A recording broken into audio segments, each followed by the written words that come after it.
Hello, everybody. Hello, everybody. How are you? Welcome to Sunday Night Mayhem Welcome to Sunday Night Mayhem. on this day of our Lord 8/16/2026. Of this day of Allah of 2026. Al-Akbar. Oh, can that get us in trouble in the first minute? I don't know. Hopefully not. I don't know. I thought I was being the when somebody does the sign language and the other person has to yell it out to the deaf people type of thing. Yeah. So I thought that's what I was doing. I apologize. I apologize. I thought I was helping, but I wasn't. Nice. I before I get into what's going on with me, and I see a lot of folks jumping in already. Hello, how y'all doing? We'll say hello to you all in just a few moments. We got a couple things to talk about tonight. One, we're going to do a tier list of 10 notorious serial killers, and we're going to rank them.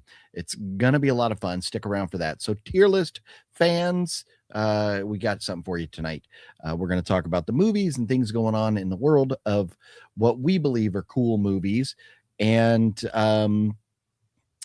probably some other goodness. I think we owe it to ourselves and the viewers to dive into some of the Marvel announcements of what's going on there at some point. But first, how are you doing this evening, Mr. John? I'm doing okay. I'm doing fine. How about you? Good. Yeah, and that's why I figured I would ask you first before I went into myself, as I probably normally do, even though I should be courteous and ask you, but forgive me for that. I am doing... I honestly almost didn't have a video tonight. It's been a shitty weekend for me. We lost our little doggy last night. She passed away, and it sucks. Anytime you lose an animal, one you're close to, it hurts. Yes, badly. We have basically a zoo at our house, and I'm allergic to all of them aside from the one that passed away last night, our little Phoebe dog. And she would sit here next to me on the couch and watch TV movies until I went to bed, and then she would follow me to bed. But before she came in, my wife would have a little bowl with her dinner, because teeny tiny dogs, they don't have the strongest teeth. So she had this little bowl of very soft food that the other dog couldn't have, because the other dog, he would just demolish it and it would be a waste. So Phoebe would lay in there with my wife in bed while my wife was watching TV or whatever until she turned out the lights. And I always stay up later than her. And so then once she turned out the lights, our doggy would run in and she would bark at me until I got her a couple treats. And then so I would go get her treats, and then she would come sit down on the couch next to me, eat them, and just lay there until I went to bed. And so she was my TV and movie watching buddy, and it sucks. It really does. I'm really sorry, man. I appreciate that. That does stink. Most of us know the pain of losing an animal. Yes. And it's never easy. This one just stings really hard, though, just because, in the past, every time we'd ever lost an animal, I have my wife, I have my kids, but in the past, I always had a grandmother, a grandfather, my mom or my dad or somebody to talk to about this. And I'm not the biggest talker. When I'm sad or something bad happens, I don't normally want to have a conversation, but I would always like to feel the love from like my parents or something like that, so I'd let them know. And not being able to reach out to them at a time like this is the first time I've ever dealt with something like that, where everybody's gone. Both of my parents, my older brother, all of my grandparents. I have aunts and uncles, but not as close to them as obviously as I was my parents. So it's tough. And I've always, since me and my brothers were little kids, we've always had dogs. With, back in the day where we used to live, we had a couple Rottweilers, and here we've lived here for like 25 years now, and we've had different dogs and cats and rabbits and birds and all kinds of different things. But and they all hit hard, but this one is particularly hard because of loving her so much, but on top of that, the circumstances. So I almost didn't do a show. So if I'm a little down tonight, forgive me for that, just because it's a tough time for me right now. So, but I did feel like talking to everybody, doing a show would definitely cheer me up and take my mind off a bit for a while. So thought we would do that. I am very interested. Our viewer count is low at the beginning, like last week, and it clumb later. But talking to Fluffy, he was saying, well, maybe because I didn't monetize last week, that YouTube wasn't pushing us. Well, so I monetized this week, and it's doing the same thing. So I don't know that was the issue. But if everybody is hopefully not getting too many commercials tonight, but if it gets crazy, let me know. I have it set to the lowest amount of commercials that you should see. So if it's getting stupid out there, let me know, please. But John, in addition to my suffering, fans around the world are mourning the loss of Reggie Bannister. I don't know that he was ever an A-list actor, but if you are a horror movie fan, you definitely know him if you're a real fan. And I have a stack of movies that he's in right here that I thought I would bring and show. Everybody knows him from Phantasm and other things. But Reggie Bannister, he's been sick for quite a while. They had a GoFundMe going for his hospice care, and fortunately his suffering is over now. I know he was, I don't know if it was like Alzheimer's, dementia, what to call it, but he was suffering from something like that, where when I met him and did my interview with him, he was already a little forgetful, and his wife Gigi had mentioned that he forgets stuff. So I think he's kind of been battling that for a while, but now his suffering is over, and he can hopefully rest in peace. John, you a big Reggie Bannister fan?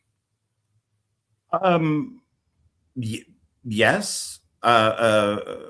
It's I like Reggie Bannister. I have not watched a lot of his movies. Of course, I know Phantasm, but yeah, I mean he's a legend. I don't think that he is Bruce Campbell legend, but he is still a legend, and it is unfortunate and sad that someone that the horror community loves so much, passes so early, and because we're just not going to, get anything more. I am happy that he's able, that he was able to, I guess, finish off the Phantasm movies. The same thing with Angus Scrimm. At least he was in all five. So there is that. But yeah, I do like him, but I don't think that I've ever really sought out like all the movies that he's in. But I do find it sad. I find it unfortunate. Yeah, and I mean, he was, a lot of times he was supporting actor, but he was 80 years old, so he's, he 80 years old nowadays. A lot of people are walking around doing really well at 80 years old. So it's, but still 80, if you make it to 80, I think you're doing pretty good. Unfortunately for him, the last several years, most of his 70s, he wasn't doing so good. But yeah, rest in peace to Reggie Bannister. And it is funny you mentioned, because I have a few movies here that I was going to show that he was in, Bruce Campbell, because he is in Bubba Hotep. Yeah. With Bruce Campbell there. So, and this is the reason I'm showing these is because if anybody goes, oh man, that's a bummer, Reggie passed away. Here's maybe some things you can watch if you want to scratch that Reggie Bannister itch. Of course, and I didn't get out all of the Phantasm movies I have, but parts 1 and 2 right here. And he's in, I don't know if he's in all of them, but he's in several of them. He's in all of them. Yeah. Okay. And then he was in Wishmaster. So I think damn, I should have looked because I own the Wishmaster. Well, you have the same one, right? The same thing. Yeah. And then I have back here with the Scream Factory stuff. I do have some Phantasm films that they brought out. So I just grabbed my collection. I wasn't even really thinking. So okay, nice. I have 2 more. I'll show one, and then you show what you got, and then I'm going to save this other one here for last. He was in Cemetery Gates with Peter Stickles, who was here at my house with John and I while we filmed a terrible movie we will not speak of. But I got Peter to sign Cemetery Gates here. And when I met Reggie, I didn't think, and I probably wouldn't. If you're going to meet somebody, Cemetery Gates is probably not the movie I want his autograph on, but it would have been cool to have Reggie on here as well. So, but Cemetery Gates. And so you said you have your collection from Reggie, or yeah.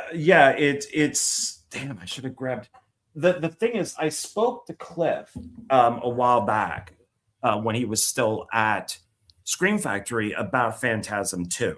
Because that's the only one that's released through a major company, that's Universal, and it's cut. It's like cut to ribbons, and there is a work print available, which I do have. I have a bootleg of it. That's the only way of getting the uncut version of it. So he just told me there's just like some of these movies, you're just never going to be able to find them uncut. So you're getting the R-rated version of Phantasm 2. But the rest of them are fine. So yeah, this is what I have, and it's the Phantasm 5 movie DVD collection. It's done this. I think I got it at the same time as Final Destination. And they had all of them also in one. Who did this? Can't even tell who did this. I know these are the real movies, but it's not like a real company. I don't think. Wellgo USA. Do you know? Shut the fuck up. You seriously right now are saying you don't know who Wellgo USA is? I think I know them from you. Yeah. Wellgo USA is the one that send me all kinds of screeners, and we would do Wellgo USA giveaways like weekly for a long time because they sent me so many screeners, and I would get a screener and a giveaway copy.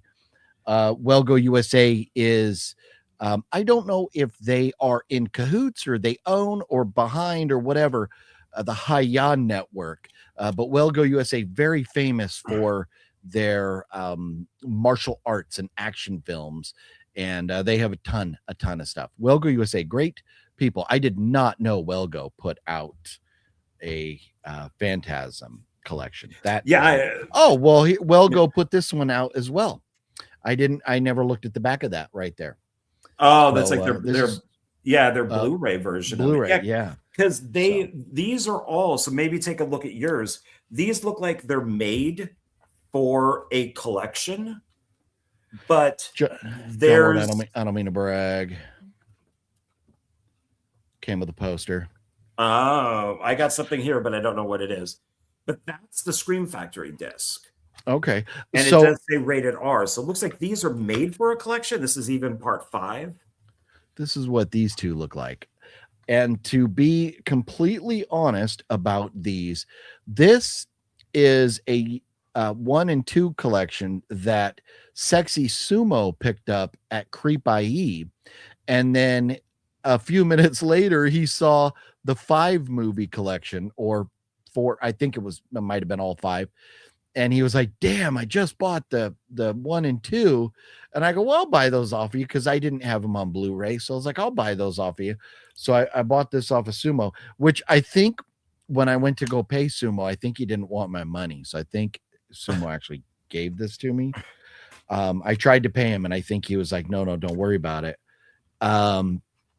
But so that's how I got this. Sumo picked it up at Creep IE, and then he went and got the other one. So I should actually take the poster out of this and give it to him if he wants it. But it stays right there. I don't have room on the wall for it. But, No, then it makes it not complete. So yeah, but I love that it's Well Go USA. That's great. I don't want to make you jealous, but look what I got. I got this little thin thing right here showing off some movies that they brought out. Huh? Look at that. Do you have that, Mr. Man? Hold on. Huh? Huh? Huh? Huh? Huh? Where is it? Huh?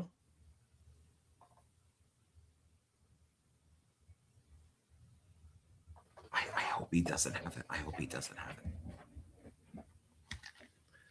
I must have gotten rid of it, but Better Watch Out is a movie I received as a screener from them. But do you have this floppy little thing? You may have a poster. You may have a poster, but you have a floppy little thing like this.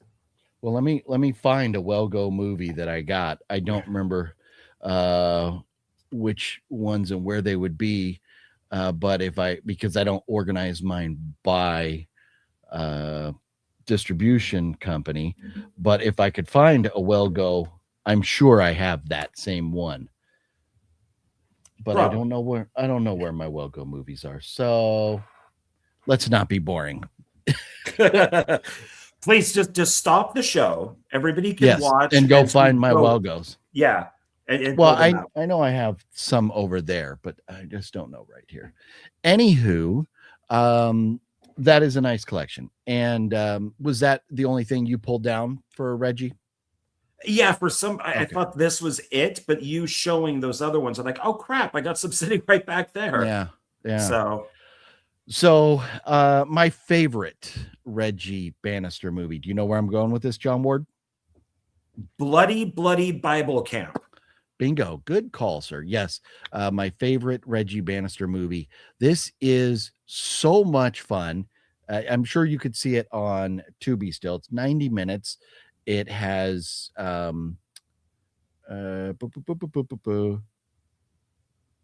Jeremy, Tim Sullivan, Reggie Bannister, amongst many others. I think Ron Jeremy plays Jesus. Nice. But Bloody Bible Camp. And it is a fun ride. John, you and I we need to watch this together at some point. I've never seen it. Just watch it. But now Ron Jeremy plays a prison inmate. Yes, he does. I wonder, do you think Ron Jeremy is a pitcher, a catcher, or a free agent? Because nobody he's too ugly. Even he's too ugly for prison sex. I think that he is definitely a bottom because nobody wants to look at him. You know, even back in the day in like the 70s when he was thin, he was still ugly. You know, he's not a good looking guy. Just had the giant Jorgen. But here it is. I've talked about this a few times, but I haven't really shown it because I keep forgetting. Bloody Bible Camp. This is a what do you call those cards? Like a lobby card kind of thing that they blew up, and they wrote down here Bloody Bible Camp 2011. Father Richard Cummings, played by Reggie Bannister, fights for his soul and to save the world from the evil transvestite serial killing nun. That's good enough right there, right? Sister Mary Chopper. This would not get made today. Sister Mary Chopper is played by Tim Sullivan because we're a transvestite in this campy 1980s tribute horror.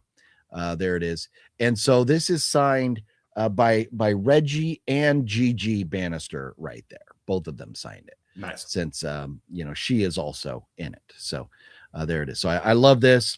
Got his autograph on that. Very happy about that. Wait. Oh, I thought you said wait. You said sweet, huh? Sweet. Okay, my fault.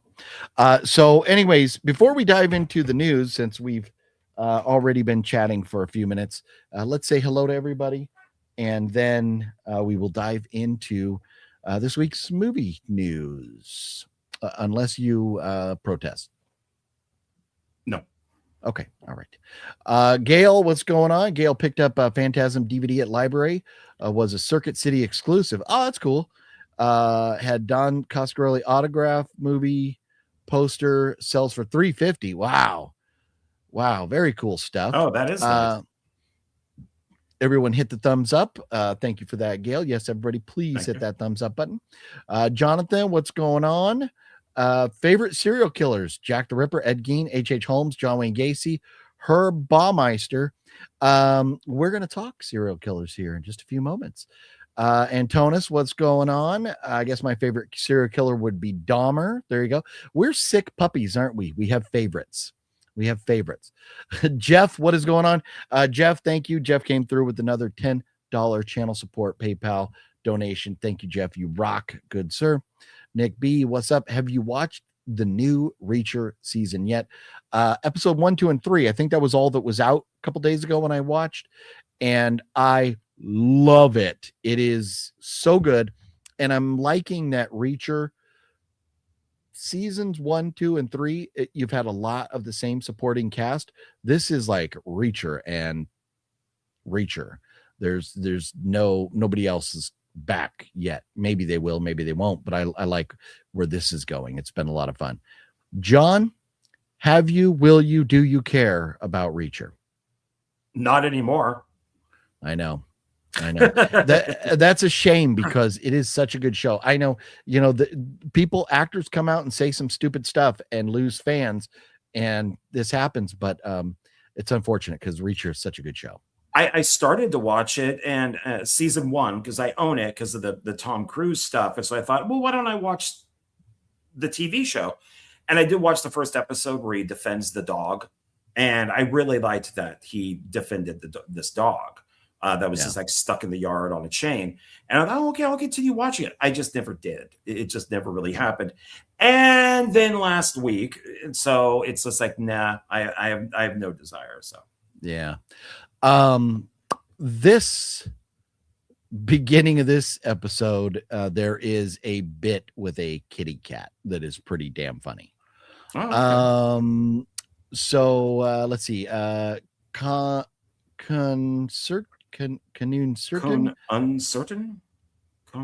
Conan, maybe that's it. Yeah, Conan Uncertain. But watching over there on John's channel says, "What's up, dudes?" John, Thank you. Your toy shopping video was great, bro. Thank you very much. I may do more of those. Nice. Let's not make fun of Muslims. They are people too. We're not going down. Are they? Yeah. Yeah. We're not going to go down that road at all. Hello, you, Brenta Mania. What's cracking? Mario, what's up? How you doing? Larry, the Batman fan. What's going on? Today was actually it's your birthday today. Well, happy birthday, Larry. Hopefully you're having a very nice birthday. Is that sign language, or is he? I think John was actually throwing up gang signs is what he was doing. Now he's voguing like Madonna. Once you went like this. We can also safety dance. Yes, you can safety dance. Yes. Can you Wang Chung? How would you Wang Chung, John? Everybody Wang Chung tonight. Like that. Yeah, I heard Wang Chung's To Live and Die in LA earlier today. I love that song. You don't like Wang Chung. I do not at all. And I hate LA. So it didn't have a chance. So you were hoping it was just to die in LA. Yeah, or to live and cause LA to not exist anymore. And Antona says, happy birthday to you, Larry. Oh, Fulfa Guillermo says, my favorite serial killer is Count Chocula. Now, Count Chocula is a phenomenal serial and may have resulted in many deaths due to obesity. And so diabetes, like indirect, yes. Yes. Diabetes over there. Yeah. Going to be going to bed soon. Got to get up early because we're going to celebrate my birthday. That was today. Tomorrow, going to be gone all day. Well, have fun, Larry. I hope you have a good one. And thank you so much coming through with the $10 super chat there, Larry. We really appreciate you. Sorry for loss, OGP. Thank you, Antonis. Appreciate that. Jeff, sorry, OGP. I'm a dog guy and losing them is brutal. I've got 2 right now. They're 17. Oh, boy. Yeah, we have a like 19 or 20-year-old cat. don't know when his birthday was. I can't remember, but he's at least 19. And man, yeah, that one is, I cannot believe he's still around. Our other dog is like 13 or something like that. So no spring chicken either. But yeah, 17, man. Yeah, you're they've lived a good life if they've made it 17. That's the positive. Thank you, Mario. Appreciate that. AOGP, sorry for your loss. Appreciate that, Metal Greg. And he says hello to me and John as well. Hello. And let's see here. I think you should go live at 8. Yeah, Larry, no, we picked this time because it works for John and I. 8 p.m. is 5 p.m. on the West Coast, and that does not work for us. Daniel, watching over there on Mr. John's channel. How you doing, Daniel? Oh, thank you very much. Missed last week. Thought it was Monday Night Mayhem. Well, it used to be Horror Movie Monday. And for 31 weeks in a row now, it has been Sunday Night Mayhem. We switched over to Sunday. Wow. Okay. Yep, we're on episode 31 now. Jeez. Rest in peace to former baseball player Tommy John, who the surgery is named after. Yes, Tommy John just passed away too. The first guy to ever get that pioneering surgery to fix a ligament to let pitchers go on. He pitched 12 years before getting the surgery and 14 years after. So 26-year baseball career is pretty phenomenal. So yes, definitely rest in peace to him. Jeff saw Phantasm at the drive-in when it was released, probably seen most of his films. Curse of Getting Old is watching people from your youth pass away. That is so unbelievably true. The older we get, the more and more people pass. And it's sad. But it is just part of life, ain't it? Have you ever really looked at when you're filling something out, and it asks for your birth date and you have to pick the year? I remember, because I'm 67. I remember 67 used to be right down here. Then it became here.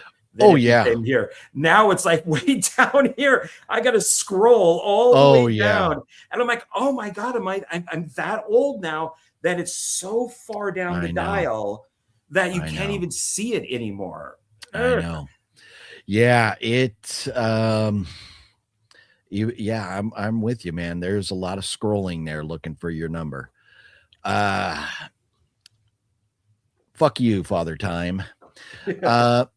Metal Greg was cracking. Fall Rain. It is vamp time. And Jesus H. Christ would approve. It's vamp time. And you do know the H does stand for Hitler, speaking of surreal. Yes. I have the deluxe version box set of Phantasm with movie poster. Oh, from Wellgo also. Nice. So we all got Wellgo. So it looks like Wellgo must have got the rights a long time ago. Very nice.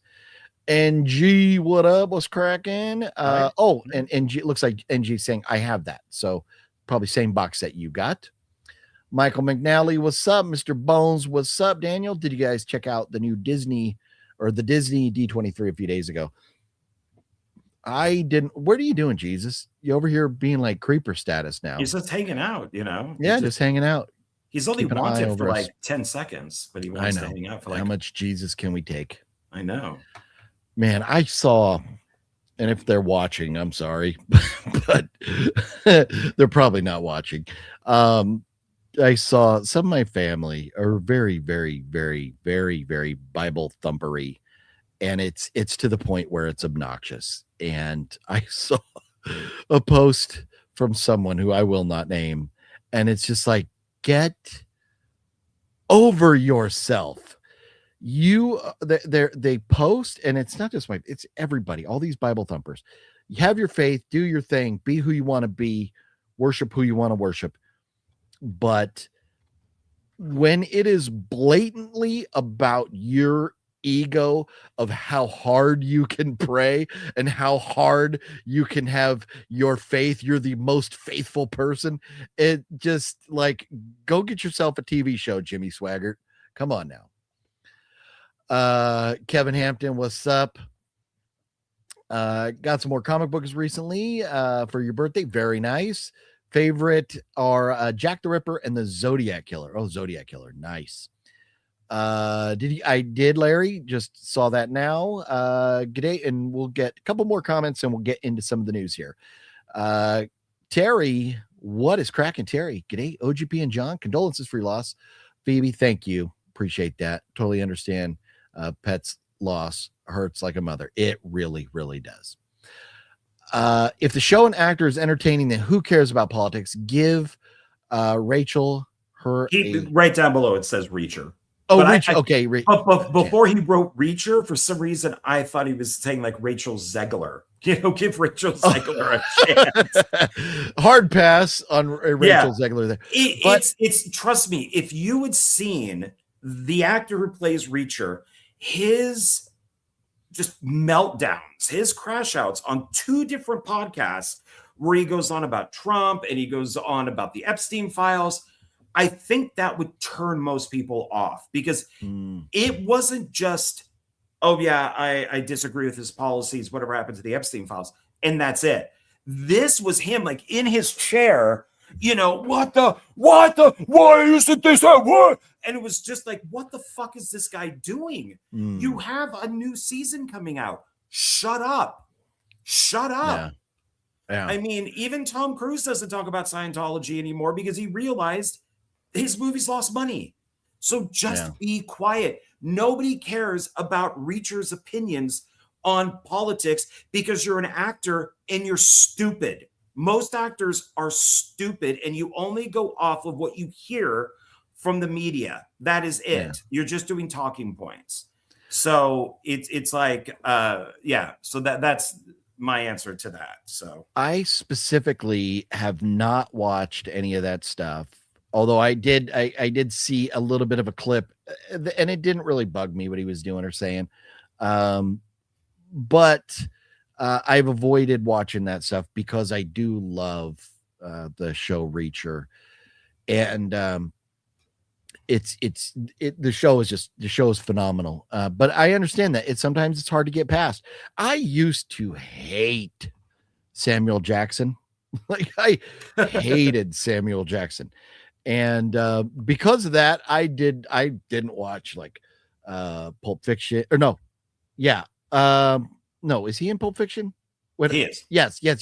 I was thinking Kill Bill, like Tarantino movies. Basically, he's in all of them, right? But there was a lot of movies that I avoided, and everybody's done some dogs, but not physically. Made some dog movies. Not done physically done dogs. But Samuel Jackson's great now, motherfucker. I think I went too hard with my R. Jesus Christ, motherfucker. I think it's at the end, not R. I gotta be careful with your hard R's when you're referring and your soft A's.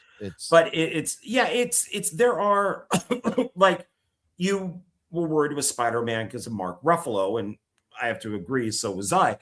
But he didn't do anything.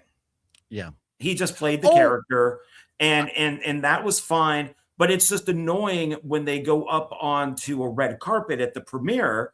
There's all the Spider-Man posters in the back, and they're like, so what was it like playing the Hulk? Well, if it wasn't for Trump, if it wasn't for ICE, and it's like, what does that have to do with the movie or Hulk? Like, shut up. And then it turns me off. And it's. Sorry, I wasn't really worried about Mark Ruffalo in the movie. I just don't like the guy. I don't like seeing him, but I don't like him. I was just, it's like, I just was hoping he wasn't in it that much. Christian, what's cracking? Hey, Christian. OGP, did you hear Tom Savini house burned out? No, I did not. Man, what's going on here? Man, Tom Savini's house burned down. That sucks. Let's see here. And ironically, the only thing to survive was this poster of the burning. Haha. Kevin says next season Rachel Zegler is Reacher. That I would watch. That's funny. Well, new X-Men cast Samara Weaving as Emma Frost. Yes, and we're gonna go down the list because there is some fun stuff there. Let's see here. Stevage, what's cracking? How you doing? Decent. let's and forgive me, I see there's more comments out there, and hello Christian if I missed you there. I have not seen the Odyssey. John, have you seen it yet? No, it's still a bootleg, so I haven't watched it yet. Okay. So yeah, neither of us yet, but let's dive into some of the movie news for.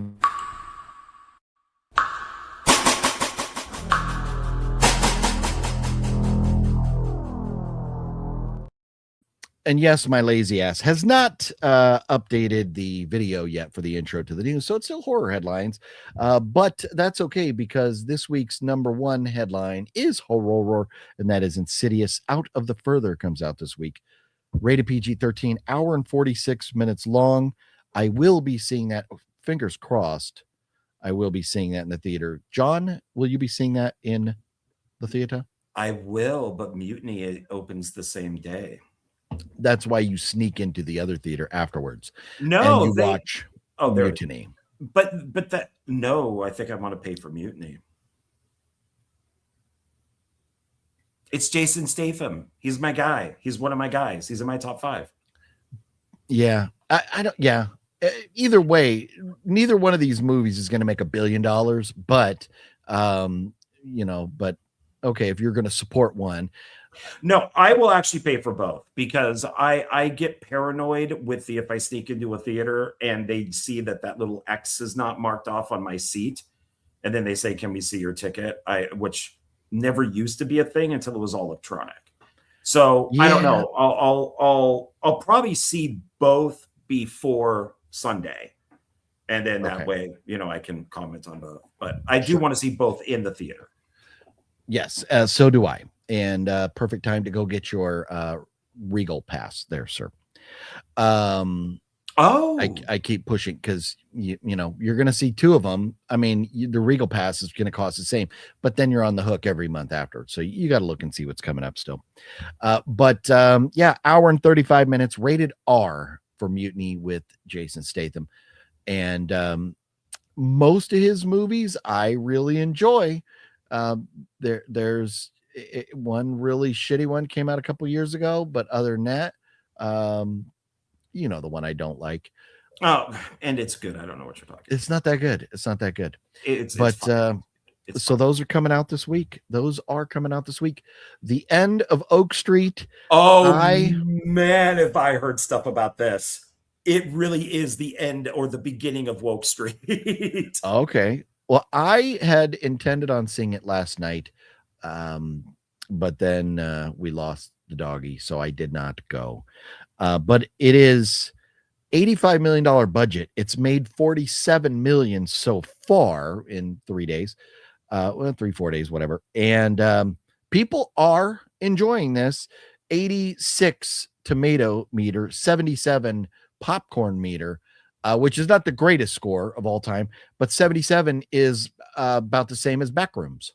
So people are liking it, but without spoilers, as far as story-wise, what are you hearing about it?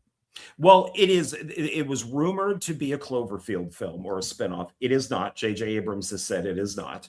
Okay. He is going to be directing one, I guess. That's an official sequel. What I've heard is the husband is a cuck, the wife is girl boss, just stuff like that. There is a gay kind of thing in it. It's what we had talked about before with the 2 leads of going, well, with who they are, let's hope it doesn't go too woke. This comes from Nerdrotic. So I don't know how solid that is. I feel like Nerdrotic is very fair. People may not like him or whatever, but I view him as being fair and honest. Yeah, so I guess it matters how it's done. If and it's in the trailer, you can see, Anne Hathaway, the wife, with the gun. And I guess Ewan McGregor doesn't use a gun. So it's stuff like that. The son asks a girl out. She goes, "I'm gay." It's things like that I don't know. I'll see it. I like the director. I just don't know if I'll see it in the theater. Sure. Yeah. No, I don't think based on these scores, I don't think it's anything that we have to run out and go see today or anything like that. But it is out. I may try and see it before Thursday when the other two movies come out. We'll see. I just even like tonight after we get done, I'm not in any mood to go out to the theater, so we'll just see how it goes. But yeah, I'll probably give it a watch at some point too down the road. The Brink of War, with an interesting cast. There, Jeff Daniels, J.K. Simmons, amongst many others. I looked because this is one that I also wanted to see, and with my pass, I figured I would go watch in the theater, even though it is like 2 hours long. It was only in one theater anywhere near me, and that was like 40 miles away, like almost an hour away. So, and then they played it once in my local theater, and it was like at 11 a.m. So it didn't have any other showtimes the rest of the day. So this got a very, very limited release. And because of that, it had a $21 million budget, and it has made less than $3 million so far. So wow. My guess is they knew this was going to be it's going to make its money on TV somewhere. So wherever it's going to be streaming, that's Well, it is Angel, what I think.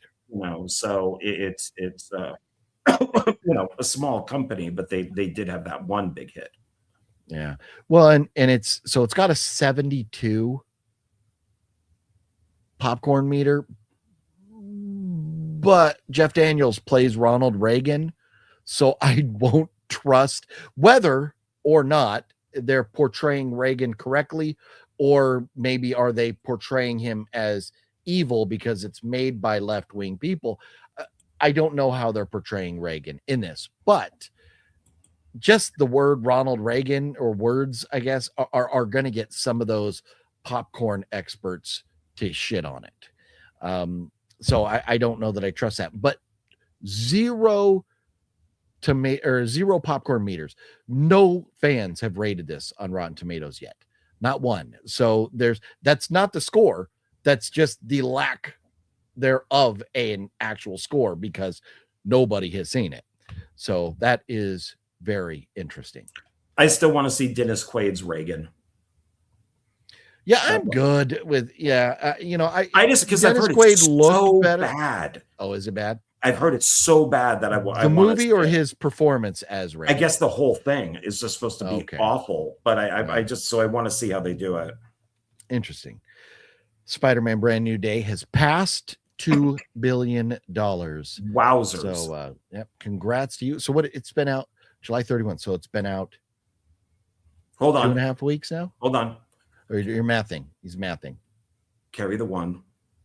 Divide by 3. You're right. Okay. Very nice. But over 2 billion. The Odyssey is now the second highest. Well, it was last week as well, the second highest grossing film of the year at 1.2 billion. But Spider-Man has just kicked its ass. John and I watched a movie called The Last House. I've had time to think about it. PG-13. No, you had time to review it and change your opinion because what you saw. PG-13, 1 hour and 50 painful minutes. It's a little.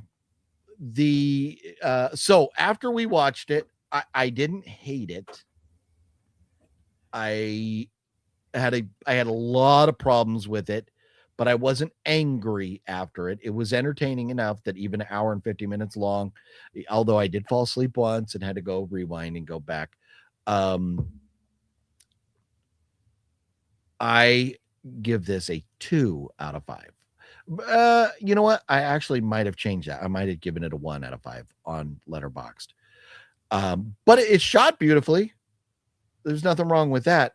But there are so many flaws in this movie. And the fans have spoken. John, do you want to speak on it first, or do you want to hear the tomato scores? No, I know everybody hates this movie, and it's another Netflix bomb. It's and from me watching it and you watching it and me thinking about it, I like it because it's one location. I like it because it's cosmic horror. I like the creatures. I don't mind the ocean stuff in it. But there are dumb things that happen that I will agree with you are stupid. There's so to tell people what it is that it begins with the dad. It's a family. It's an like a interracial family, and the dad is fishing. A storm is coming up. He gets back to the house. It's raining. The next day, windows won't open, doors won't open, or nothing. So basically, the weather is controlling everything, and this pretty much goes around the world that nobody can leave their house.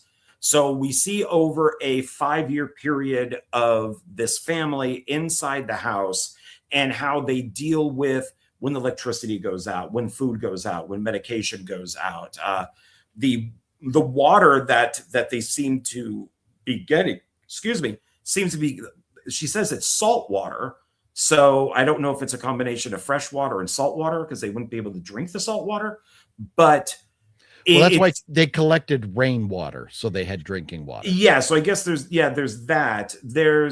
I did not like that a dog dies in this, but I like what they did with the dog. So it made sense as far as survival goes. But they you can see a chimney there with a hand sticking out of it, and the dad's an engineer, so they give some reasons for things, and he creates these devices that he sends up through the chimney down, and then animals get stuck and he pulls them back in and they can eat a raccoon or a rabbit, a squirrel, that type of thing. So I don't know if it's a good thing they didn't totally explain how it goes. The trap goes up the chimney, down the chimney, and then how we can easily pull it back up again, because they do fail a couple times. So there's stuff like that. My thing is, and I know I harp on this a lot, women's periods. I don't know if these things are really never discussed. Friday the 13th Part 2 does. It's at the beginning. It's when all the counselors are around, and the one guy who's in charge sits there and he goes through the whole list, and at the very end he goes, yeah, and women on your menstrual cycle be clean. And like the two girls like smile at each other and kind of laugh because he's embarrassed to do it. Yeah. If you make a zombie movie, who are the first people that are going to be killed? Women. Because the zombies are going to smell blood. So you're probably going to wipe off pretty quickly. Maybe the fat people, like Zombieland says, first. But women will then be second. And they don't even explain in this, because it takes place over 5 years, that the daughter, who's a little kid, and then we then see her as a teenager, what do you do about these type of things? They're figuring everything else out. Yeah. But it's something that for some reason I've always just been curious about, how movies leave. Like the dad tells the dog, when the dog's still alive, if you need to poop or pee because the dog can't get out, go and I'll clean it up. What about the people? If they're trapped in a house for 5 years and there's no toilet, well, there's a toilet, but they did have running water for a long time. But then once it went out, and the electricity went out, we were never told the water stopped flushing. No, but I guess that's not true, because they said they had no. I think at one point, yeah, I think she says there's like no food, there's no, and you would think that there is only a certain time period that these generators would run, dams and other things like that they would just shut down and you just wouldn't have electricity or water. So where are they going to the bathroom? They're probably crapping and peeing in a bucket. But if you can't open a window or anything, where is all the poop and pee going? But eventually the wife does, when they run out of food, she goes, well, we ran out of fertilizer, but I guess we could make our own. So I guess they're just pooping in the dirt and using that as fertilizer. So I think and I know I've gone on for a while, so say this and then I'll let you go. I think as a generic Netflix, end of the world type of movie, I was entertained, but it does suffer a lot. And I do understand why people don't like it. I don't think I would buy it. I don't think I would watch it again, but I didn't hate it at the same time. Okay. I wonder with Netflix if they went when they were making this, if they said, you know what? Younger people in general, target audience 15 to 40 years old, a lot of them are just stupid as shit. and they're not going to question how did they get this thing out of the chimney. They're not going to question. And now you're probably going to have people, if they ever get trapped in a house, trying to take the toilet off, thinking they can go down a toilet. A toilet bowl drain, and you can ask plumbers if you don't believe me, they're like 4 inches. It's at your main that goes out, your sewer main, 4 inches, not like 2 feet wide like this lady crawls down. So there's no way this could have happened. There's so many things in this movie that were flaws that should just have never happened, could have never happened. And that is what really killed it for me. But on top of that, they never said, well, let me read the summary here of The Last House.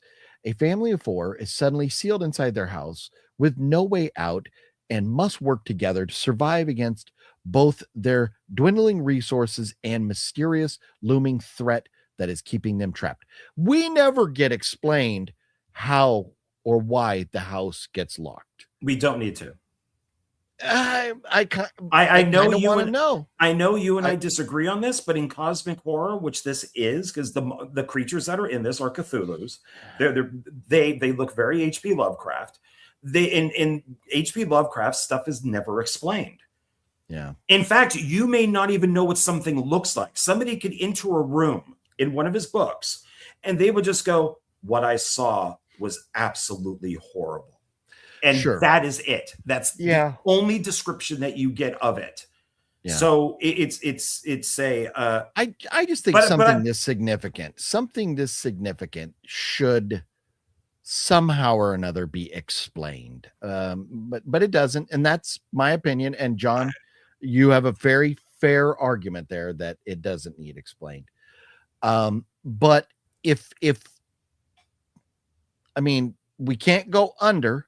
We can't go out, but we can go up. If we can go up and out the chimney, why did these retards take 5 years to get out of the fucking house? Because if you could get out up the chimney, then in 5 fucking years, with as ingenuitive as this moronic dad is, he could have built something to break a hole in the fucking roof of the house. Or they could have done something with the chimney to get up and out it in 5 fucking years. So you have this family who's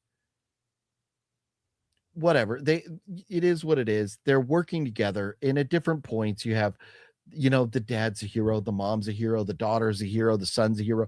We have, the world's coming to an end. What do we got to do? We got to draw. We got to do art, because what the fuck is art going to do to save your life? Drawing pictures. How is that going to save your life?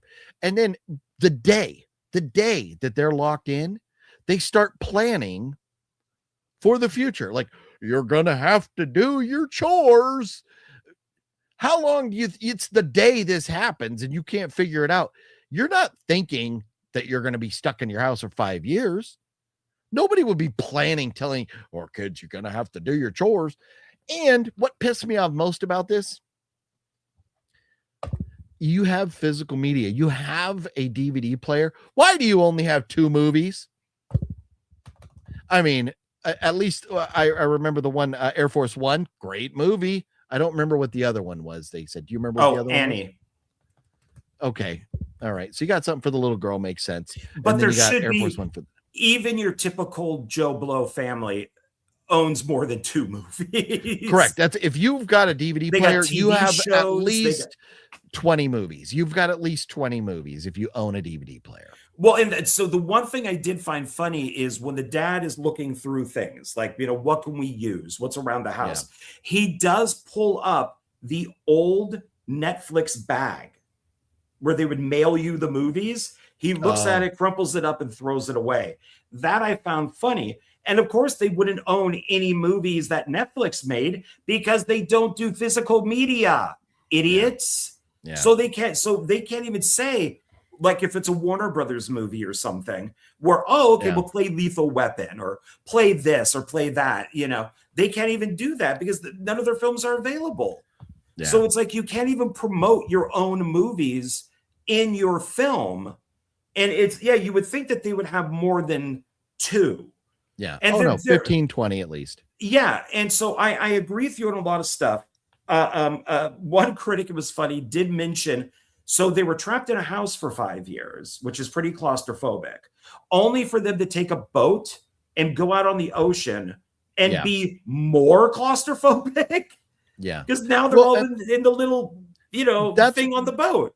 Like, how dumb can we get? Because they finally, at the end, spoilers, alert, by the way, save your damn time. Don't. At the end of the movie, they get out and they go get on this boat and they say they're going to find a new land. The land that they were living on was just fine. It was all overgrown and everything, but there was nothing going to come kill them on maybe creatures that would be anywhere else. What were they going to find going out on this boat? Because the ocean level rose like 500 feet or something.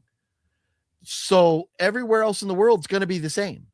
Where are you going? Seattle was like underwater, basically. Yeah. And it's because and this is spoilers. I'm sorry, guys. I know that this is fairly new. It just says August 7th, but it really isn't worth watching that much unless you're a diehard fan of cosmic horror like I am. There are monsters in this. They're sea monsters. They're very Cthulhu, and it's basically the Abyss. Is the ending of the Abyss? When Ed Harris is down there and he's talking to the aliens, and they're like, "You're fucking everything up here, and this is what we're gonna do if you guys don't stop." And they do that giant wave, and they stop it, and then they pull it back down. And so Ed Harris's job is to go up and go, look, we got these aliens. They're going to kill us if we don't stop destroying the planet. In this, we assume from who's ever narrating it at the end, who I'm guessing is the wife. I think it's wife, yeah. Yeah, that these are creatures from the ocean. They don't like what we're doing to the ocean. So this is their warning to us, even though they've destroyed our world. It's not a warning, really. They destroyed it. And out of an act of kindness that the dad does to one of the creatures, they let them live. And I guess that they are maybe the only people on the planet left. No, because it says hello. They're on a radio and you hear a voice say hello. So they're not the only people left. They just have to find them. In Fear the Walking Dead, at the end of the first season, they get onto a boat and basically they head down the coastline. They're going to head down to like Mexico. They're going to see what the difference is. They're getting out of LA. Because they can't survive. They're like, oh, screw this. There's a boat. Let's go on this boat. And they split. And in this, they give no reason for taking the neighbor's boat, except for that it's there. Yeah. And the monsters leave. They go back in the ocean. There's no need to get in a boat and go away. Yeah. And I get the point of the movie is an environmental Greta Thunberg type of thing. Oh yeah, no, Greta should have directed this. Yeah. Yeah, you should protect the oceans and all of that. But I don't know what these monsters were planning. If you send water that destroys everything and rusts everything, you send out salt water that destroys everything. The animals are now roaming everywhere because we see bears and other animals. So if humans do change, how do they survive in this? So I guess maybe that's why they went out on the boat, was to find something else. It might be. My thought was the sea creatures didn't care. They were saving Earth, not people. They didn't care about the people. They were just saving the planet for themselves. Oh, so okay. The funny thing is, you're out on a boat, right? You're sailing across the seas now. What did these creatures in the sea not like? They didn't like you polluting. They didn't like you ruining their ocean. What are you going to do when your septic tank in your boat is full? Empty. What are you going to do? Empty it. Aren't we going to piss off these sea creatures now? Aren't you giving yourself a death sentence by hopping on a boat and going out there? It is so insanely dumb. And I am very thankful that my fault. One more time, my fault.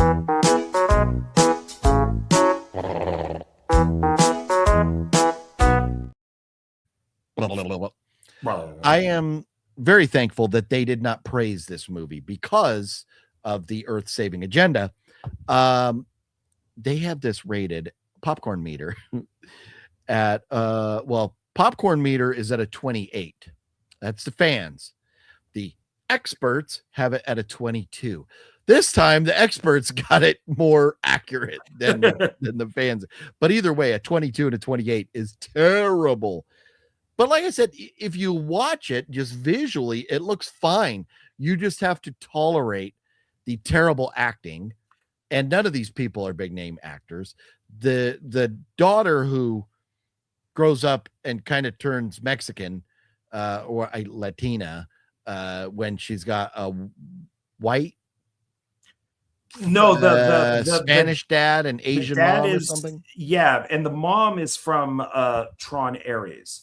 She plays. I thought you were going to say what country she was from because we were talking about race, and you go Tron. No, yeah, she's from Tron. It's a country that's far away. Oh, okay. Never heard of it. Yeah, and in Tron, she plays the Asian female good person, while the white male is the evil person. So I'm just not a fan of hers to begin with. I have nothing against her, but it's just like I won't see something because she's in it. It's like, oh, it's her. She's okay. And they did the same thing with Fear the Walking Dead. They did the multiracial family, which was kind of annoying. But because it's the world I've come to terms with that. It's the world we live in now. Every commercial, every movie, they're all going to be interracial. It is what it is. That stuff, I had no issue with that at all. I'm glad that it wasn't brought up, that they didn't point at the sea monsters going, "You're racist. You're racist. If we were white, this would have never happened." That I'm glad that never happened. But the idea that they're in Seattle, much like LA or San Diego or San Francisco, there's pretty good odds a white dude is married to an Asian woman. So that's really, kind of worked. I didn't have any issue with that. Yeah. It's another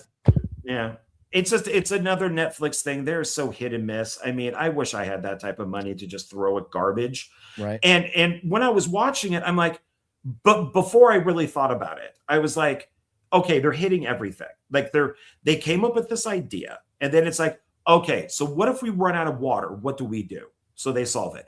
Okay, what do we do if we run out of food? Okay, well, the guy's an engineer, so he makes a cage. Okay, great. What happens, when we run out of fertilizer? Oh, we use poop. So I'm thinking they're covering everything. It's like, oh, this is well thought out. Like, okay, this makes sense. But by the end of the movie, it's like, call him bullshit. Call him bullshit. Call him bullshit. Yeah, some of the things and gadgets he makes and able to get his car started 5 years later, bruh. Let's just not even talk about the gasoline sitting for 5 years. Gasoline does have a shelf life, and it also evaporates. The tires may, but yeah, you're probably going to need to pump up tires. The air just working. Oh no, it definitely does. Yeah, I mean, you can have a car out here for a year and the car's down to the ground. But that you could fix. He could have a bicycle pump and go for a half hour. Oh my god, that'd be his. It would. Then it should say he starts on the first tire with just the tire pump. 5 years later, he's still on the first tire. Yeah. But on top of that, they've gone 5 years now without electricity. Well, it's how the fuck did the battery have any charge left in it? That battery would have been dead as fuck. There's no way that car battery is working. The car battery. It's gonna die after like 2 years. A lot of the stuff didn't, because you have something like A Quiet Place. And the kids drove me fucking nuts. Yeah. That is my major complaint with those movies, is the kids. And it's like, you live in a land of monsters that can hear a feather drop. Why are you doing anything to make noise? And I gotta say, the wife has a baby. I would smother that baby. That baby would cause so many problems, and then you have food. So there you go. And it's there are so many of these movies that are into the world with creatures where people just do incredibly stupid things that I have a feeling that a normal person wouldn't do. Yeah. So we'll move on now. The movie sucked ass. Don't do it. Fluffy brings up a question. Getting back to some of the comments. Fluffy says OGP is looking like an old Matthew Lillard in the thumbnail. Fluffy, go fuck yourself, because Matthew Lillard is 4.5 years older than me. But the angry face kind of I kind of see it, kind of get it. But my question would be, who's in the thumbnail here? Who's scarier looking? Who would you fear more if you ran across us in our prison apparel there, and you saw us looking all angry face like that? Who scares you more? John, do you think you're scarier looking than me, or am I scarier looking? I don't know. We're both pretty scary. You went with the bald head, which usually is a sign of being a tough guy. I got my hair, which is like the sign of being like the low key guy you wouldn't expect to be the bad guy. So I am early Walter White. You're later Walter White, right? There we go. Well, one of the people in the chat just said this, and I just checked it out. Hayden, how do you say it? Hayden Panettiere died. Really? What? Yeah. 36. And I just checked. It says right here, August 16th, today. Holy crap. Yeah. Representatives confirmed her death to ABC News. Actress Hayden Panettiere dies at 36. Jimmy Kimmel will be crying tonight. I'm seeing Jimmy Kimmel. She's died. A representative confirmed. It was profound sadness that we shared this tragic passing of our beloved Hayden. She was an incredible light and a force of nature who brought immeasurable love and joy to all who knew her and to the millions who watched her on screen. Her representative said in a statement. Further details were not immediately available. Wow, that is crazy. And I mean, yeah, and that news, at least on ABC, broke like 15 minutes ago. Yeah, thank you for letting us know. And I'm not sure how to say your name, so I'll say 577. I apologize. I don't know how to say your name there. Wow. And yeah, well, I was just about to get back to the comments, but this is pretty significant. She was just in Until Dawn. Oh no, she was the voice. Was she actually in the movie Until Dawn, or just a voice? I don't know if she was in Until Dawn, but yeah, she was. Well, no, video game. It keeps saying video games. Let's see. Oh, no. She voiced it in the PlayStation 4 game. Okay. Looking for movies that, Heroes, the TV show, 73 episodes of that. I think a lot of folks, that's where they would know her from. I know the name. Well, she was in 4 episodes of Malcolm in the Middle, and a lot of voice acting stuff. She was Kingdom Hearts 2 voice actor. She was in a movie called Racing Stripes in 2005. More Kingdom Hearts video game stuff. Remember the Titans? She was in that. She was a voice of Dot in A Bug's Life. And she's done a ton of stuff. She definitely had a career, that's for sure. Yes. No, I mean, and I'm trying to figure out what I would have known her from. I guess I've never seen anything. Well, you would know her from Scream 4. Scream 4. Da, da, da, da, da. Yeah, and then she was back in Scream Well, 5, right?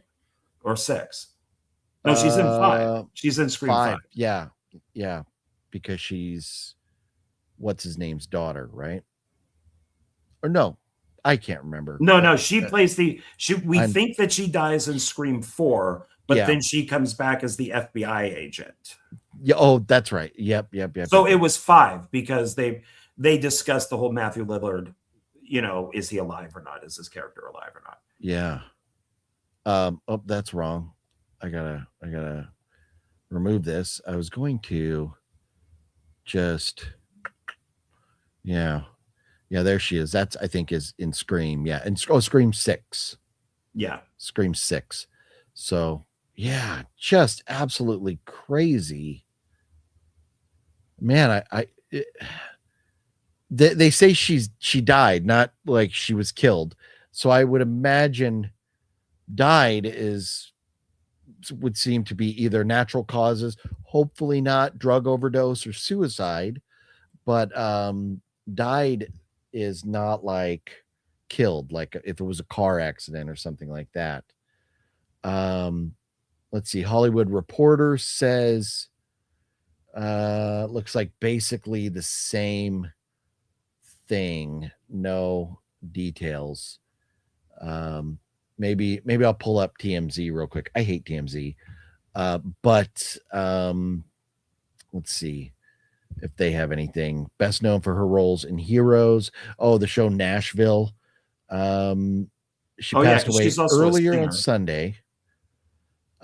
She had a off again, on again boyfriend Brian Hickson flew from LA to the South.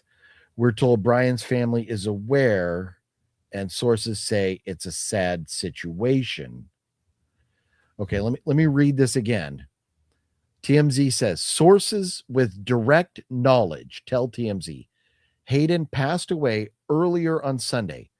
We're told she and her on again, off again, Brian Hickerson, flew from Los Angeles to the South. Not specifically where, but just the South. We're told Brian's family is aware, and sources say it is a sad situation. This is poorly constructed. Yeah. So, well, let me threw it together really fast to get it out there. Well, it's a quote, and a lot of times quotes on paper don't come across like what somebody was saying, but there it is. That's what I was looking at right there. So maybe that's Hayden and Milo in Heroes. It is with profound sadness. So we've already read that. She became a household name as a child actress before landing her breakout role as cheerleader on Heroes. Later starred on Nashville. I'll keep reading. I think it's going to go more into her bio at this point than it is details about her. So we're told she and her on again, off again, Brian Hickerson, flew from LA to the South on Saturday. We're told Brian's family is aware, and sources say this is the big key. It's a sad situation. On again, off again. So maybe they were fighting. I hope, I really hope, we'll find out. It is what it is. But were they fighting and he killed her? Oh. Were they fighting and she killed herself? Were they fighting and drugs got involved or something? Scary, tragic stuff, man. But yeah, that's right there from TMZ. Wicked Network is saying that she drowned. Oh, she drowned. Okay. So maybe they were swimming somewhere. So yeah, forgive me, everybody. They saying she drowned on Facebook. Okay, wow. Oh, her brother died in 2023. Wow, I didn't know that. Probably heard that news at some point. Man, Well, so we'll leave TMZ and see if we can find some other news about her here. Tragic stuff, man. Yeah, no, and she was so great in Scream. Yeah. Let's see. Here's people ask what happened to her.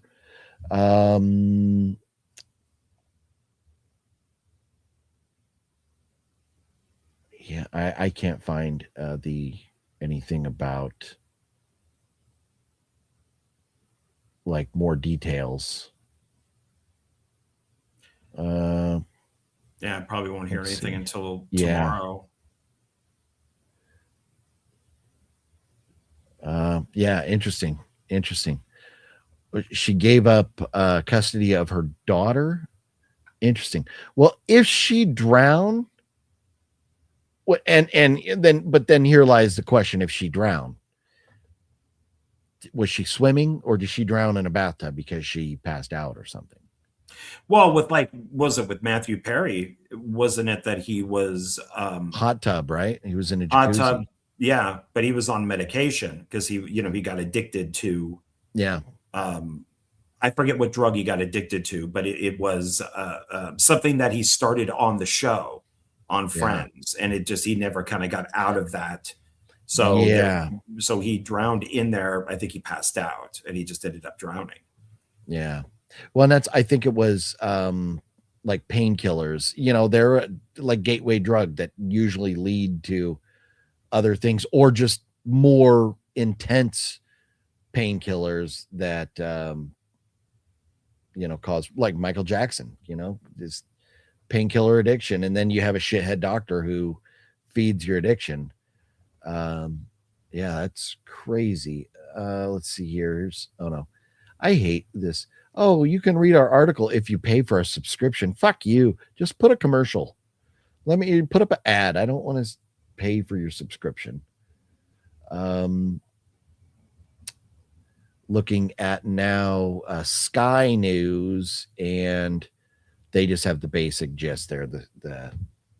The same thing everybody else has put out so far. Sad stuff. Miranda, what's up, Miranda? And I saw Miranda commented earlier. She was saying John and his hate watching, which was funny. Love hate watching. Hi, Miranda. They're saying a pulmonary embolism. So if she had, is that like a pulmonary embolism? Is that with the heart? Like a,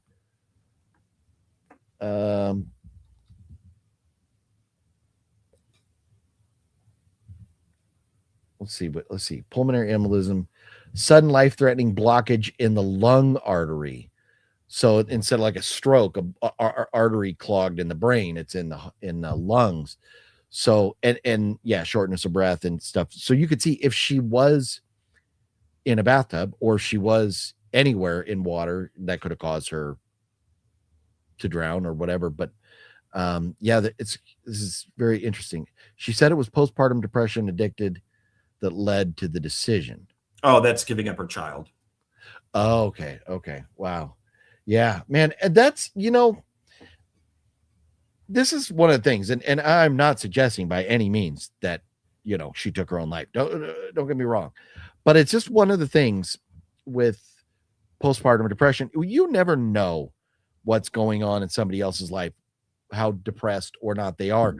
People walk around smiling and friendly and normal appearing and really have a lot of pain in them. And it's just a reminder just to be nice to people, because you never know what somebody's going through. They say that people who commit suicide are happiest right before they do it.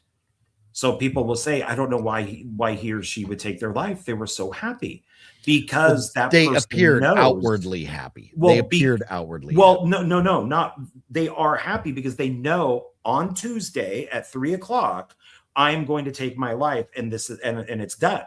I'm out of here. Oh, and so they're happy. It's like, I know this is finished. I know I'm done. I don't have to deal with my depression anymore. And so they are happy. Because they've already picked a day, a time, a way of doing it. Unlike 2 months earlier, where people would be like, yeah, he seems really depressed. He seems really bad. So it's Yeah, but it's we'll know in the next few days. That sucks. She was a good actress, sure. and loved her in both Screams, and would like to have seen her in more. But you Yeah, know, well, and as famous as she was, I don't even think it's going to take days for official reports to come out. Miranda, where did you see that? That's I'm trying to talk and be involved, engaged here with the viewers, and so it's hard to do too much research um, while trying to figure out what's going on here. Um, but yeah, very, very sad stuff, man. Very sad stuff. This makes it a real shit transition to wherever we're going next. So I'm going to go back. We're going to say hello and go through some of the other comments. Maybe we'll dive in to Hayden a little bit more before we wrap up tonight to see if we can learn anything else. Very tragic. 36, man. Devastating. Devastating. Robert C, what's going on, Robert? How you doing? Jamie Norwood, what is up? How are you? Let's see here. Nate and Cosmo says the end of the movie was just be kind to the aliens. So dumb. I know. You know what? It reminded me of it. The end of it. Oh, we just talk to Pennywise and we tell him all we got to do is talk. All we got to do is be nice and they'll go away. I don't like that kind of end. Most people have more than one gun. Also, I would have lit up the giant squid alien coming in the house. So I don't know that most. I know there's more guns in the United States than there are like the rest of the world combined, but you got to remember this is a very liberal family. Like them or not, it's a very liberal family. They're not going to have guns. And the way the mom reacted, I would imagine most liberal moms would freak out if they found out that suddenly there was a gun in their house. But I think a lot of people that own guns do have more than one. Most people that would go out and purchase guns, they're not stopping at one. So you do got a point, but I think that only applies to gun owners, which I don't know what the percentage in the United States of gun owners are. I think it's about half. DG was cracking. We went and saw the Train to Busan 10th anniversary. Very nice. John, have you ever watched Train to Busan? yes, it's a good movie. Okay, good. And there's Elika letting us know. So thank you for that. How you doing, Elika? Oh, Elika. Sorry, I wasn't trying to pronounce that. Oh yeah, Elika. Yeah, it's Elika. I think I get her last name right. Ihulani. Like Polynesian. I'm bad at OGP, that. how are you, buddy? What's up? But I think Lee, I think you were saying buddy. But LC, what's cracking? How you doing? Are you going to Knott's Nightmare review? You know what? I haven't asked for badges or anything in a while. So no, I don't see myself, especially now, with dog passing away. I'm just not going to be up for anything like that. Yeah, no, definitely didn't see that coming. Definitely did not. Let's see here. Hope you go to Castle Dark again. Keep up the good content. LC, yeah, no, and if you're still there, I know this comment's 15 minutes ago.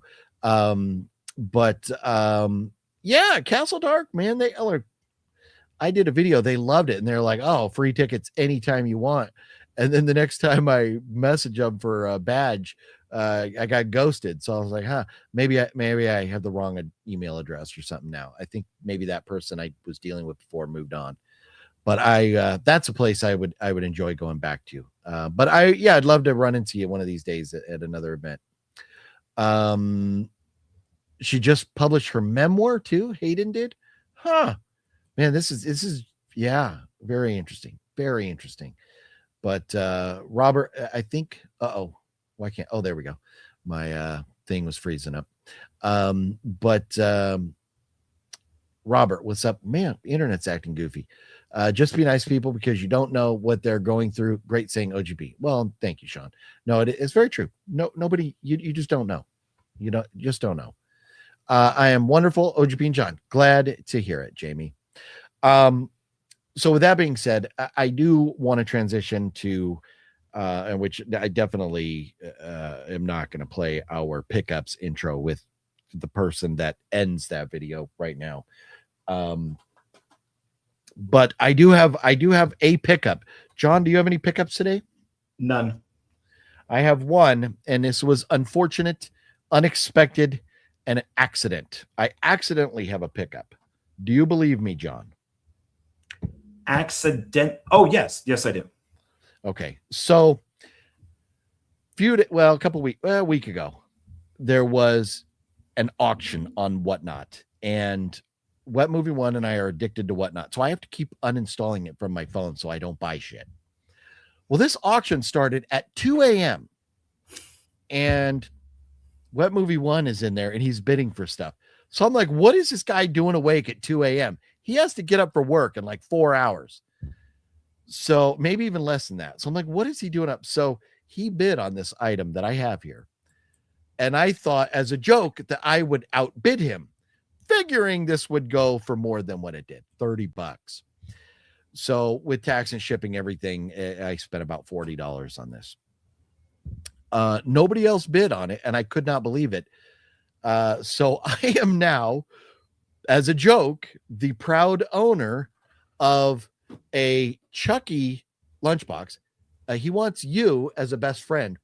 There's the nice side of Chucky right there. And then we turn it around, and the reason it was in this auction is because it is signed by Alex Vincent, who plays Andy. Thank you. Not a Chucky fan. Wouldn't even remember. That's why it is hilarious that I own this now.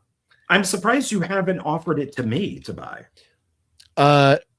Didn't I? I think I messaged you once saying that maybe I would see if you wanted to buy it off me, but I may not have, or I may have sent it in one of my bulk messages where I send you a lot of messages and maybe you didn't hear one or something. I don't know, but I meant to ask you if we maybe we should make a deal or something. He wants you as a best friend, but I could totally see you owning something like this. I am having my Chucky issues these days. I know, but this is old Chucky. Or is it? Let's see. What does it say on the bottom? Surreal Limited.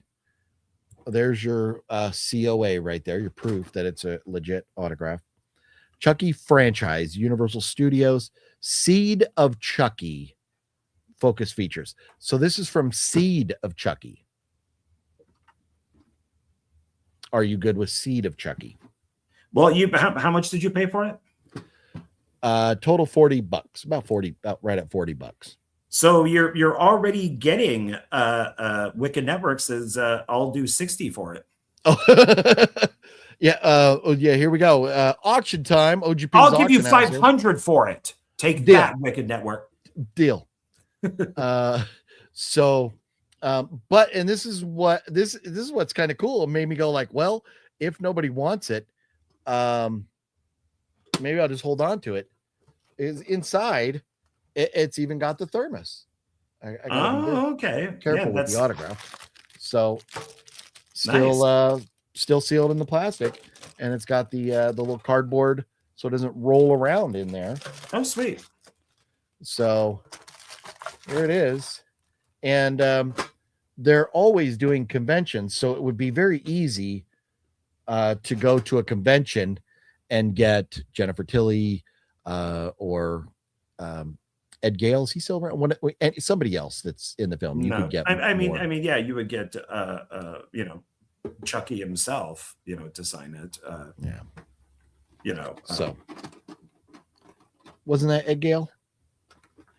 No, Ed Gale was one of the little people that played him running around. But I'm talking about what's his face. The voice. Yeah. And his daughter's now in the movies too. Who was just at Creep IE. Had I had this, they had like Chucky reunion at Creep IE. I wish to marry her. I really want to marry her. Who? Jennifer Fiona. Tilly? No. Brad Dourif, Fiona Oh, Dourif. Brad Dourif. Oh, yeah. No, yeah, and that's you could have totally got Brad Dourif at Creep IE, but so there it is. There it is. So here's the issue with selling it to you, Wicked Network, which I would, but here's the catch: is this is going to cost me $20 to send it to you. So with that in mind, $60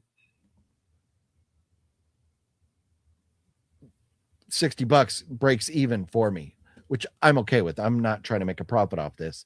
But let me really decide what I'm going to do with it.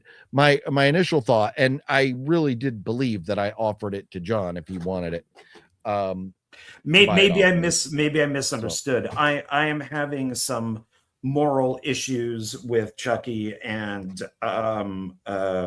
maybe because that's of me changing sides, but I'm even looking at things that that I own that you've seen, like that big Chucky thing that's sitting on the shelf.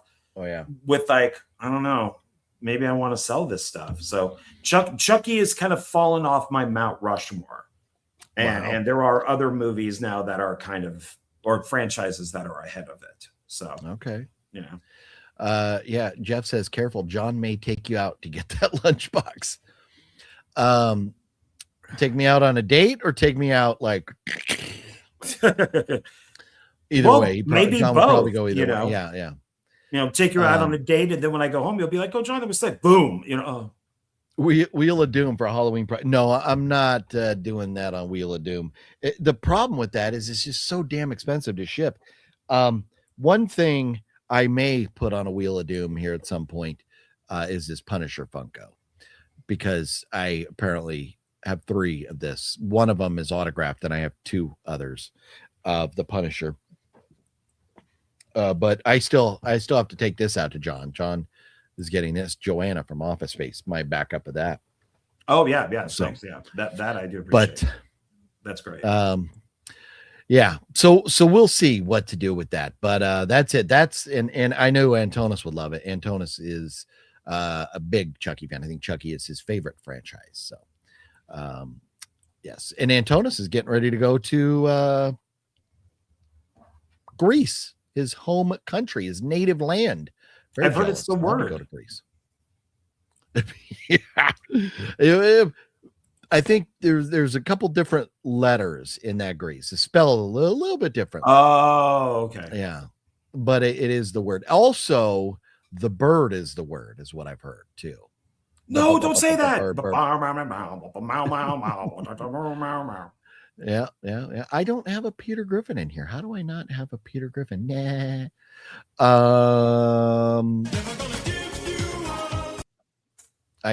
We can Rickroll you, but I can't Peter Griffin you. So that's my pickup right then and there.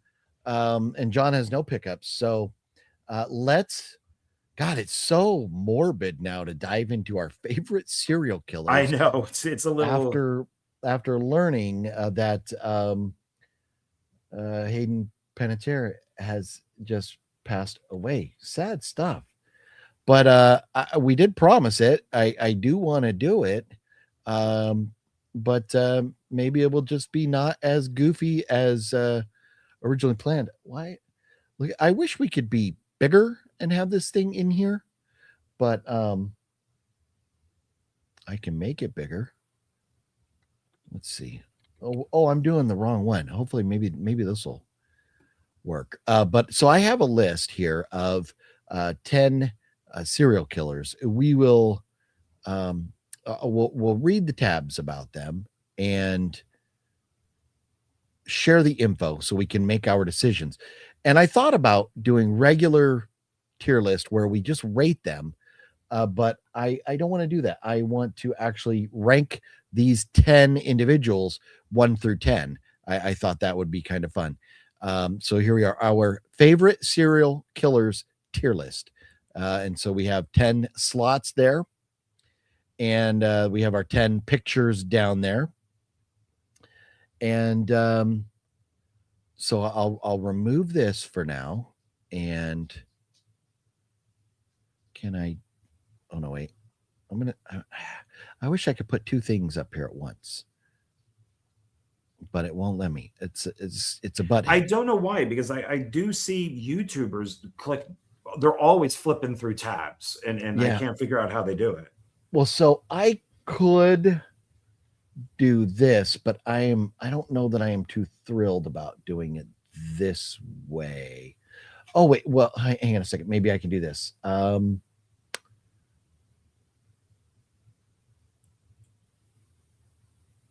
Where is? Maybe I can.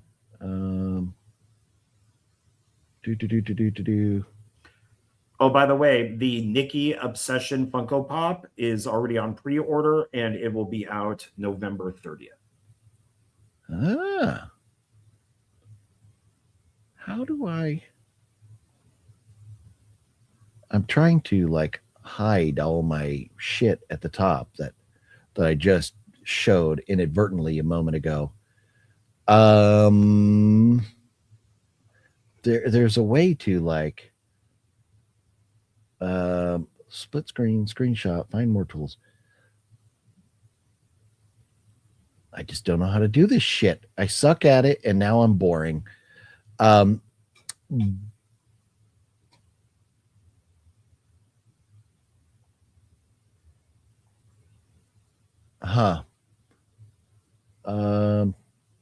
Show tab groups. No. Show favorite bar. Never. Okay. Here we go. Let's do it this way. Let me remove this, and then let me try this now.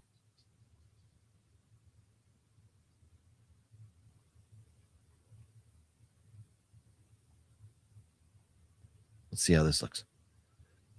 Very small. Maybe I can make this one smaller. No, that just shows all that stuff. Well, that's no good. That's my computer settings. Well, fuck a duck. How do I do this? I thought I was going to be able to just fucking show this shit. John, why are you making me look stupid? Because I'm stupid and I don't know how to do it. I've been trying to figure out how to put up like at least two tabs that I can flip back and forth through. Otherwise, I got to completely get out of one, go into the other, then completely get out of that one, go back. Yeah.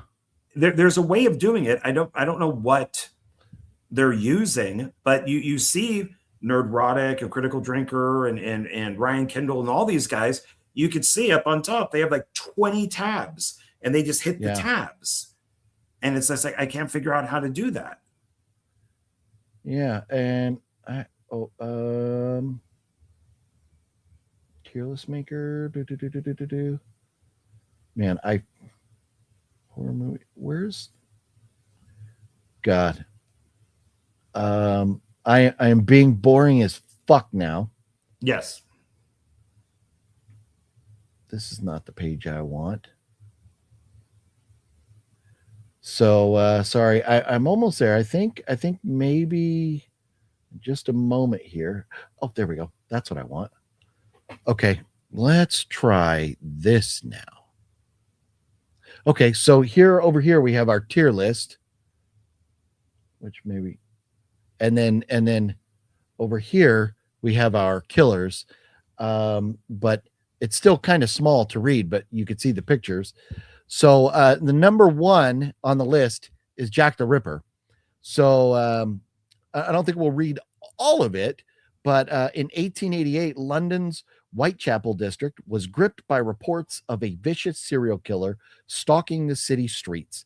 The unidentified madman, dubbed Jack the Ripper, lured prostitutes into darkened squares and side streets before slitting their throats and sadistically mutilating their bodies with a carving knife. That summer and fall, 5 victims were found butchered in the downtrodden East End district, sparking a media frenzy and citywide manhunt. They're saying it's possible. Over 100 suspects were proposed, but they never found Jack the Ripper. But I thought Jack the Ripper killed more people. Only 5 Whoas? Is that what you're telling me? He only killed 5 Whoas? Do you know any more about Jack the Ripper, John? I know that they think that he was a doctor because of how he used the blade on the women's necks. So Sure. that, Okay. and they think that it also could be more than one person, which is why they never caught anybody. It's because it was different people. So, Yeah. like maybe Jack the Ripper died and then somebody else came in. Yeah. Copycat killer or something like that. Yeah. You can do it. I would also choose John Wayne Gacy and Ted Bundy as favorite serial killers. Yeah. They're on the list. So what I figured we would do is we have one here. So we're just putting him at the top because there's nobody to outrank Jack the Ripper now. And we will go to our next killer and we'll decide which one goes up and which one goes down. So moving down the list here now, the next serial killer on the list, who is apparently in a video, is H.H. Holmes. Here we go. H.H. Holmes spent his early career, and so this is 10 notorious serial killers from History Channel, history.com. So I just figured we'd go with these and we would just rate these 10. Spent his early career as an insurance scammer. I like this guy. Before moving to, and I don't like, why do we got to kill Whoas? So shame on you, Jack the Ripper. Because they have no souls. That's why. I thought that was gingers. Oh no, gingers are just gingers are the devil. Oh, my fault. Okay. Yeah. Moved to Illinois in advance of the 1893 Chicago's World Fair to work as a pharmacist. It was there that Holmes built what he referred to as his murder castle. I like that. That's badass. You got a murder castle? Come on now. A 3-story inn that he secretly turned into a macabre torture chamber. Some rooms were equipped with hidden peepholes, gas lines, trapdoors, and soundproof padding, while others featured secret passages, ladders, and hallways that led to dead ends. This guy is doing some things here. There was also a grease is the word, chute that led to the basement where Holmes had installed a surgical table, a furnace, and even a medieval rack. This dude's badass. Holmes was eventually convicted of the murders of 4 people, but confessed to at least 27 more killings before he was hanged in 1896. There he is, Mr. H.H. Holmes. That's a fucked up dude right there. So are we also going off of how famous they are or what they did? Because this guy is obviously worse than Jack the Ripper, but Jack the Ripper is more famous. Yeah, no, we this ranking is how we think. It's our favorites. Do we like him better than Jack the Ripper? Just it's our favorites. That's all we're doing. So you pick whatever reason you like. Him. Well, we all know that Jack the Ripper stole H.G. Wells' time machine and ended up in San Francisco, which is why they never caught him. Oh. You have not seen Time After Time, have you? No, I haven't, apparently. Time After Time is a great movie with Malcolm McDowell as H.G. Wells and David Warner as Jack the Ripper. Mary Steenburgen is in that film, and that's how she got the job in Back to the Future 3. Oh, nice. Yeah. I do know the Cyndi Lauper song "Time After Time." Great too. Yeah. For different things. So I like H.H. Holmes more than Jack the Ripper. Do you disagree with that? I do disagree with that. You like Jack the Ripper more than H.H. Holmes? Yeah, because Jack the Ripper had style. But this guy had a castle, a murder castle. I mean, Okay. Well, let's put them both there because we may have to do some negotiating. That's why I'm saying is it on the There's what no the people criteria. It's did, what or you like more. You I, can well, base it on I style, mean, you can base it on fame, you can base it on what they did, the number. Because if you're saying, I don't want it to be, oh, this guy killed the most, so he's number one. I like this guy, H.H. Holmes, because this dude, not only did he have a basement and a furnace and a surgical table, but he had gas lines, trapdoors, soundproof. He put some serious effort into his kills. but sometimes it's quality, not quantity. Yeah, true, and I am okay with that. And that's Okay, where so you can, for right now, whatever let's do Jack the Ripper as number 2. I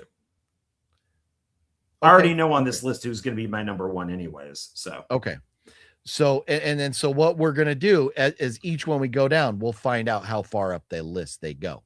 So Peplinsky, what's up? Cool video tonight. Hope you guys are doing well. We hope you are doing well as well. There was a theory that H.H. Holmes was actually Jack the Ripper. Same time frame, right? I heard that maybe John Holmes with his giant penis was Jack the Ripper. Dudes like Dexter. Yeah, no, seriously, this is like an 1800s Dexter Morgan right there. Yeah. Whoa, as a ginger, be careful with that hard R. John, how weird is gonna light you up, sir? I'm only going off of facts. So some shit says Jack the Ripper was a hoax, never actually happened. It was a scare tactic, unless we're talking about a film. No, we're not talking about a film. We're talking about supposedly real life serial killers. And if I miss anybody's comments, please forgive me. I'm going to try and stay up as we're reading through this. All hear my warning, never turn your back. Yep, no, you can't turn your back on Jack the Ripper. So then here we go. Moving on to number 3. And this is not our ranking. This is the order they're in here. Belle Gunness, Lady Bluebeard. So we're going to refer to her as Lady Bluebeard. No idea who she is. Immigrated to the United States from Norway in 1881 and settled in Chicago. Chicago, man. These people like killing in Chicago. That's what's in the hot dogs back in the 1800s. You got to watch out. You might be eating human livers in them hot dogs over there in Chicago. Her and her husband had 4 children, 2 of whom died young, and ran a candy store. Candy store killer. We're liking this. By 1900, the store had mysteriously burned down, and Gunness' husband was dead, although both happened under suspicious circumstances. She was able to collect multiple insurance policy payouts, allowing her to purchase a farm in LaPorte, Indiana. She quickly remarried, but just 8 months later, her second husband died. Ooh, she's one of those. Okay. She's a black widow. While an inquest was held, there was no proof of foul play, leading to another hefty insurance payout. She began placing newspaper advertisements in search of a third husband, with the requirement that potential suitors had to visit her Indiana farm. Wow, devious woman here. Several prospective suitors made the trek only to disappear forever. Only one man made it out alive after reportedly waking up to see a sinister-looking Gunness standing over him. Nobody knows for certain just how many people she murdered, but it seems she herself met a grisly end in February 1908. A fire devastated the farm. Amongst the wreckage were the bodies of her and her remaining children and the decapitated corpse of a woman. Although officials said the remains belonged to Gunness, doubt quickly spread. She was Jax the Ripper. Jax. I've been watching a lot of Sons of Anarchy. Jax with an X. Yes. Although officials was much smaller than the tall, heavy-set Belle.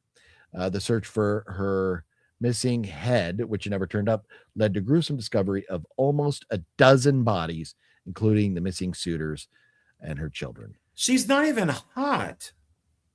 No, I mean, but back in the day, all they had was newspaper articles. They didn't have. is this like the Cindy Crawford of that time? That like was this No, considered oh hot? no. Well, but back then, a plump woman was more attractive because she was wealthy because she had enough money to eat a lot of food to gain weight. Yeah, It she was like a eating thing people. back then. Yeah, why it didn't say that, but killed up to 15 men for their insurance. Hilarious. Um, So where does she go then? so here's the question now. So let's bring her up. She killed up to 15 dudes for insurance reasons. So she was killing to make money. She was killing for profit.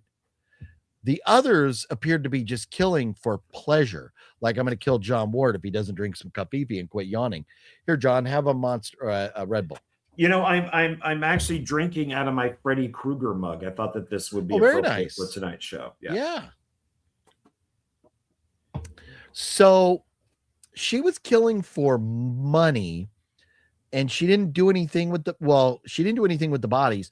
They say there was a woman found with the head cut off. Who would the woman be with the head cut off if it wasn't her?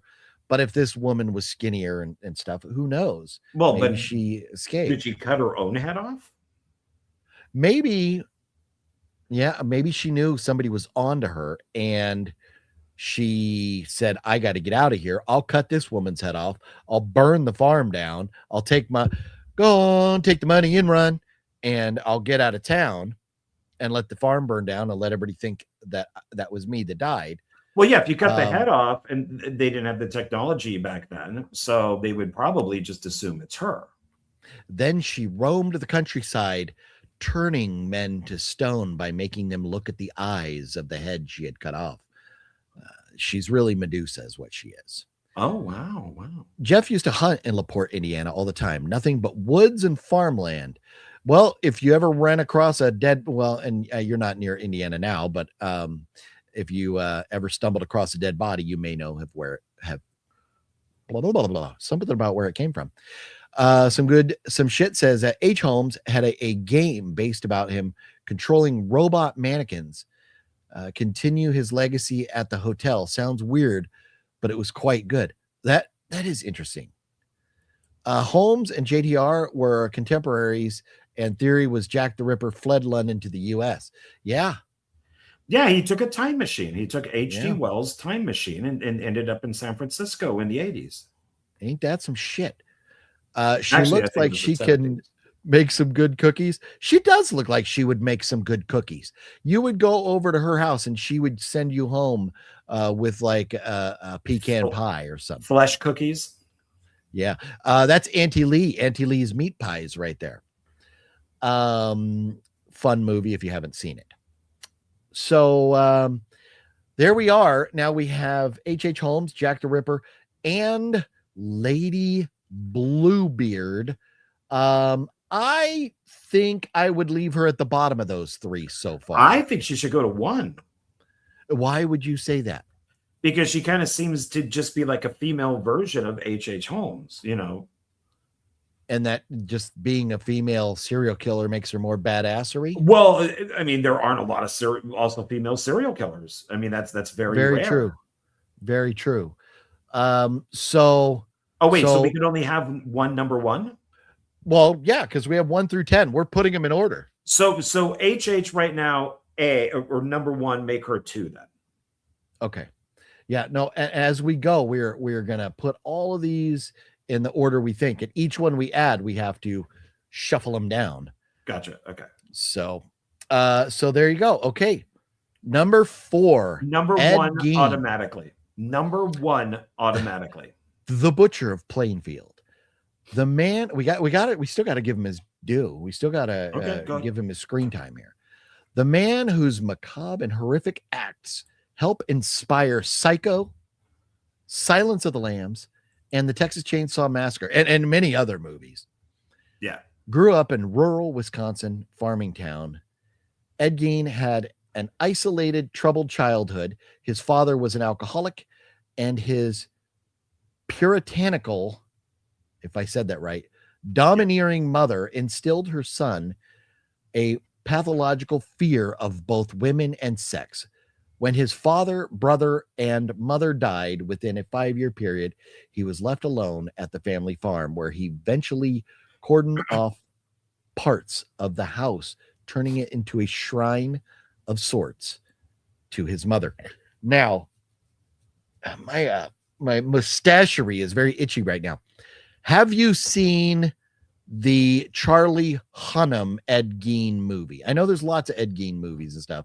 Have you seen it, or was that a mini series that came out not too long ago?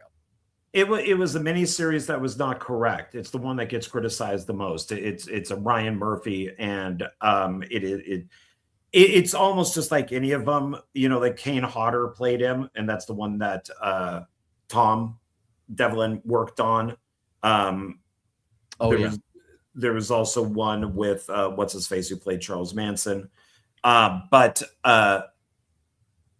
Yeah, the one which is not correct. So he would be my favorite serial killer. He's the creepiest serial killer. He's been used. You know, people have taken from him, and all these, you know, put stuff from him into the movies. He's my favorite one. I mean, his furniture was all made out of like human flesh, bones. He did have a woman upside down spread like you know, Terrifier would do. And he basically did what he shouldn't have done. He shit in his own backyard and kidnapped a woman from a diner. And that's what got him caught. He was kidnapping people from other places and bringing them to his farm. But instead, he killed locally. And that was the wrong thing to do. He did make a flesh suit of a woman, and he would dance in the moonlight in the flesh suit. Yeah. So he would probably fuck himself really hard. I would fuck myself. I like Ed Gein because he looks like a fucking serial killer. Look at his face. He looks like a monster, like a maniac. There are images of him that remind me. I wonder if Jack Nicholson tried to look like Ed Gein in The Shining. Like there's times where I see that creepy smile and eyes and stuff. Like Jack Nicholson, I think, could have played a great Ed Gein a long time ago. I will not argue with you about that. At this point, we still have 6 others to discuss. We'll see how it goes. No, Ryan Murphy said he was a raging homosexual. So gay people think everybody is homosexual. I mean, I don't know how many times I've been around a gay person who will sit there and say that they could turn any straight guy because all straight guys are gay. So that's just nothing. I have gay friends, nothing against them or anything, but they do believe that everybody they all do is gay. And Ryan Murphy is very hit and miss with me on stuff. Overall, I'm watching his new show, The Shreds, but it's which I'm enjoying. But is that horror? No, there is a serial killer in it, but it's like Less Than Zero meets like The Night Strangler, like Richard, kind of like crime drama, kind of. It's a group of rich and wealthy friends, and they hit parties and it takes place in the 80s, and they do parties and drunk and all that. But one by one, and these kids are getting, these high schoolers are being killed off. Okay. So by a serial killer. I like it for that. So, but of course there are gay characters and things like that because, well, Ryan Murphy's gay. Sure. Jeff says, we have a local guy here that walks the ditches near the road searching for cans. Several years ago, he found a human head. He waited until the next day to call the police because he found it after 5. How funny. The police went home for the day. It's after 5. It's supper time. I think it's very courteous of him. I think that's that's very nice of him. Didn't want him to have to go work all night, hunt for body parts in the dark. Let him wait till the sun's shining. It's a beautiful day. Body parts are scattered a boot. We have plenty of storage units to rent. Yeah, probably a lot of body parts, throughout those storage units there. So You never know. You just never know. A guy across the state line was killing hookers and dumping the parts here. That sounds like one of those. What's that show? It's like one of those true crime shows where they talk about killers and stuff. And I saw one about somebody that was killing hookers and dumping them in like the ditches next to the roads. Were they burning the witches at the same time? They were digging through the ditches. I don't know if they burned the witches, but they did drive a Dragula. Gotcha. Exactly. It was sarcasm. Ryan Murphy sucks in my book, makes everything queer when it's not. Yeah, I don't like when people do that. And here's the thing. If you're a gay filmmaker and people give you money to make films and you want to make it gay, that is your prerogative. But the rest of us don't have to watch either. Like a Frankenhooker. Yeah, maybe that's what he was doing. He was taking some of the parts and going to put them all together and try and make a Frankenhooker. Best parts. Yeah, that makes sense. I mean, can you blame him? No. If you lived in rural South Carolina, you would understand his logic. Oh my God. Jeff, where were you that night? Yeah, Jeff, we're going to need, where's your alibi, sir? I have the feeling his missus said you would understand my logic. Oh crap, backspace. So then here we go. Another legendary killer here. We have Ted Bundy, the campus killer. I love how they start off with handsome, well-educated.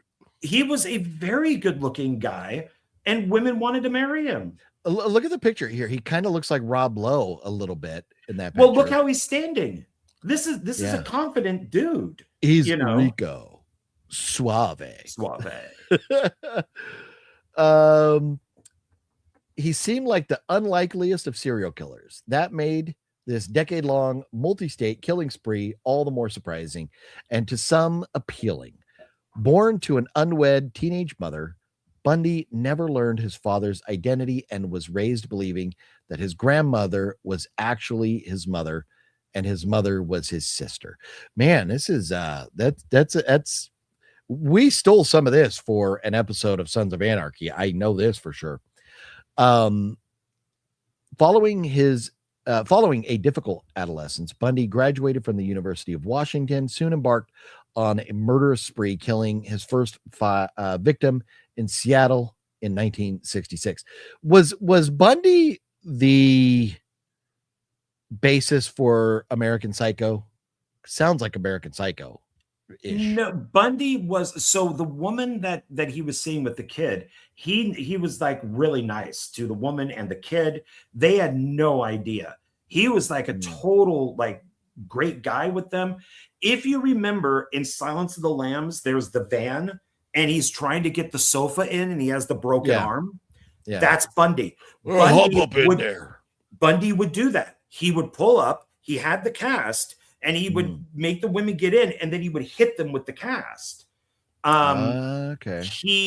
He would go on to college campuses with sororities, and he would break in and just go room to room, stabbing doing more than stabbing. He was like destroying them. Yeah. He escaped twice.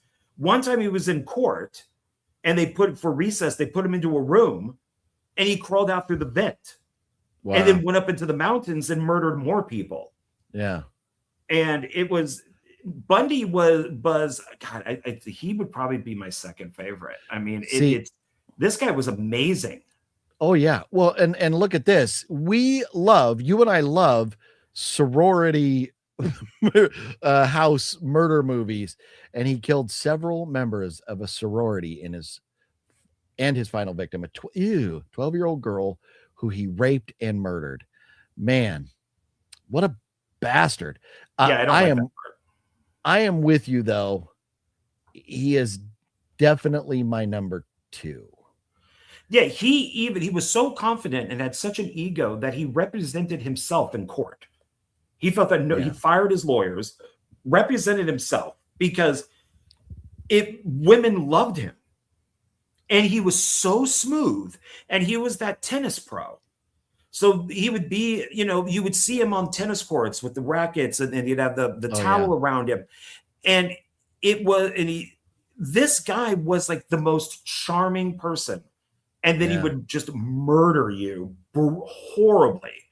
I mean, Wow. it was I've watched the TV movie that was made with him, with I want to say Zach Braff, but it's the other Zach, who was in High School Musical.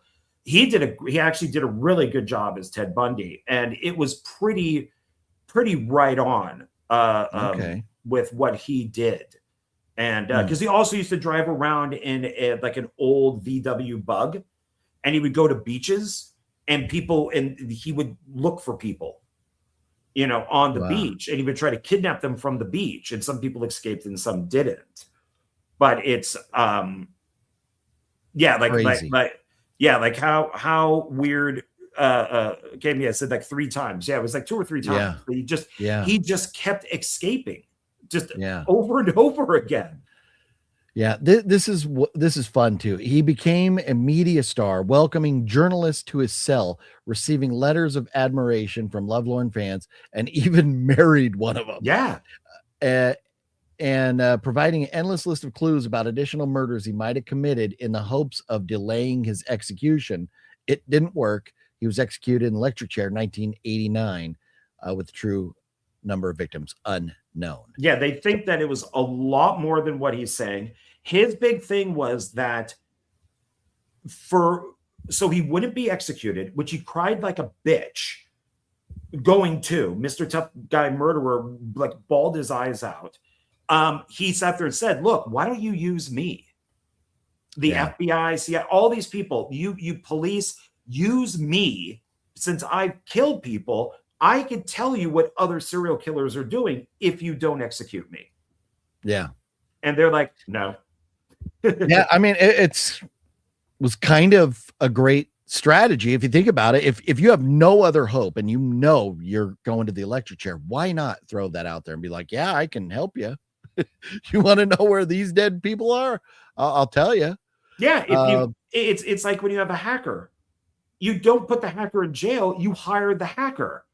Yeah, because then you put them to work. Yeah. Jeff says on his alibi, no comment. Don't push it. He's warning us.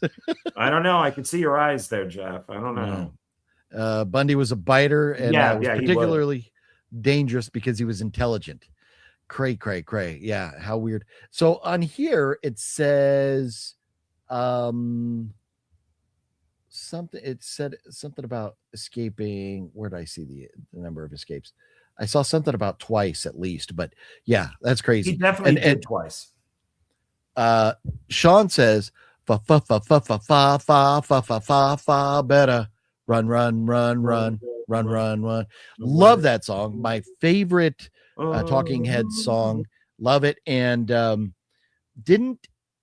maybe there's just a music video with clips from My Friend Dahmer, or is it My Friend? I think it's My Friend Dahmer that's in that video. Love that movie. My Friend Dahmer. I own that movie, but I've never seen it. Oh, so good. So good. Jonathan Davis from Korn owns Ted's Beetle, or way. Wow, that's pretty cool. Yeah, I think that would have been destroyed. If he sold it, he probably sold it to Zach Baggins. So Ted Bundy. So there we go. Number 2, Teddy. So far we have Ed Gein, Ted Bundy, H.H. Holmes, Lady Bluebeard, and Jack the Ripper. Jack, you just should have done more, man. Yeah. 4, 5 is not enough. 5 who is. Nobody cares about who is. No. John Wayne Gacy, the killer clown. Clowns and killing. To most of his suburban Chicago neighbors, John Wayne Gacy was a friendly man who threw popular block parties, volunteered in local Democratic politics. Well, fuck this guy. Had a successful, and no wonder he's a killer, right? Had a successful construction business and often performed as a clown at local children's parties. But Gacy, who had at one point served a stint in prison for sexually assaulting a teenage boy, was hiding horrific secret right beneath his neighbor's unseeing eyes. In 1978, police obtained a search warrant for Gacy's house after a 15-year-old boy in search of construction work and last seen with Gacy went missing. At the home, authorities found a class ring and clothing belonging to several young men who were previously reported missing. In a 4-foot crawl space beneath the house where a penetrating odor was present, they were shocked to find the decomposing bodies of 29 boys and teenagers that Gacy had raped and murdered. Gacy's ex-wife had complained about the odor for years while they were still married, but Gacy had chalked it up to moisture caused mildew. This is interesting. I wonder, the black phone, the way the bodies were under the house, it was across the street, of course. I wonder if we got a little motivation from Gacy for that. But John, you wouldn't know anybody who's ever portrayed John Wayne Gacy in a movie, have you? I do. That would be John Crius, and I played his therapist.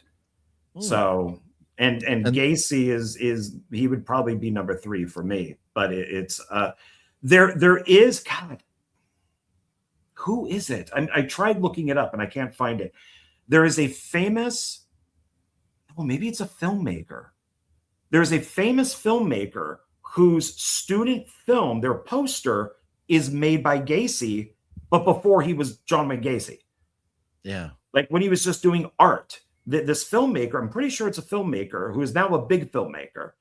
On their student film, they're like, hey, can you paint me a poster? And he did a poster for it. But I'm blanking on who it is. But it's Gacy, I have always found fascinating. So it's because nobody, suspected this, except when all of a sudden it would be, oh, Steve, why don't you come over and help me on this project? And then all of a sudden, Steve never showed up again. And it'd be, oh, Steve quit. He wasn't working out. And the whole clown thing and him being around kids, and it was the like pedophilia and the sex with the teenage boys and kids and stuff, that makes me not like him as much. But How Weird confirms that use that as an inspiration. And the Gacy movie, and I had that, I gave it away. It was a giveaway on a video a while back on a Wheel of Doom. I gave away a picture, of John Wayne Gacy, signed by the dude played Francis from Pee-wee's.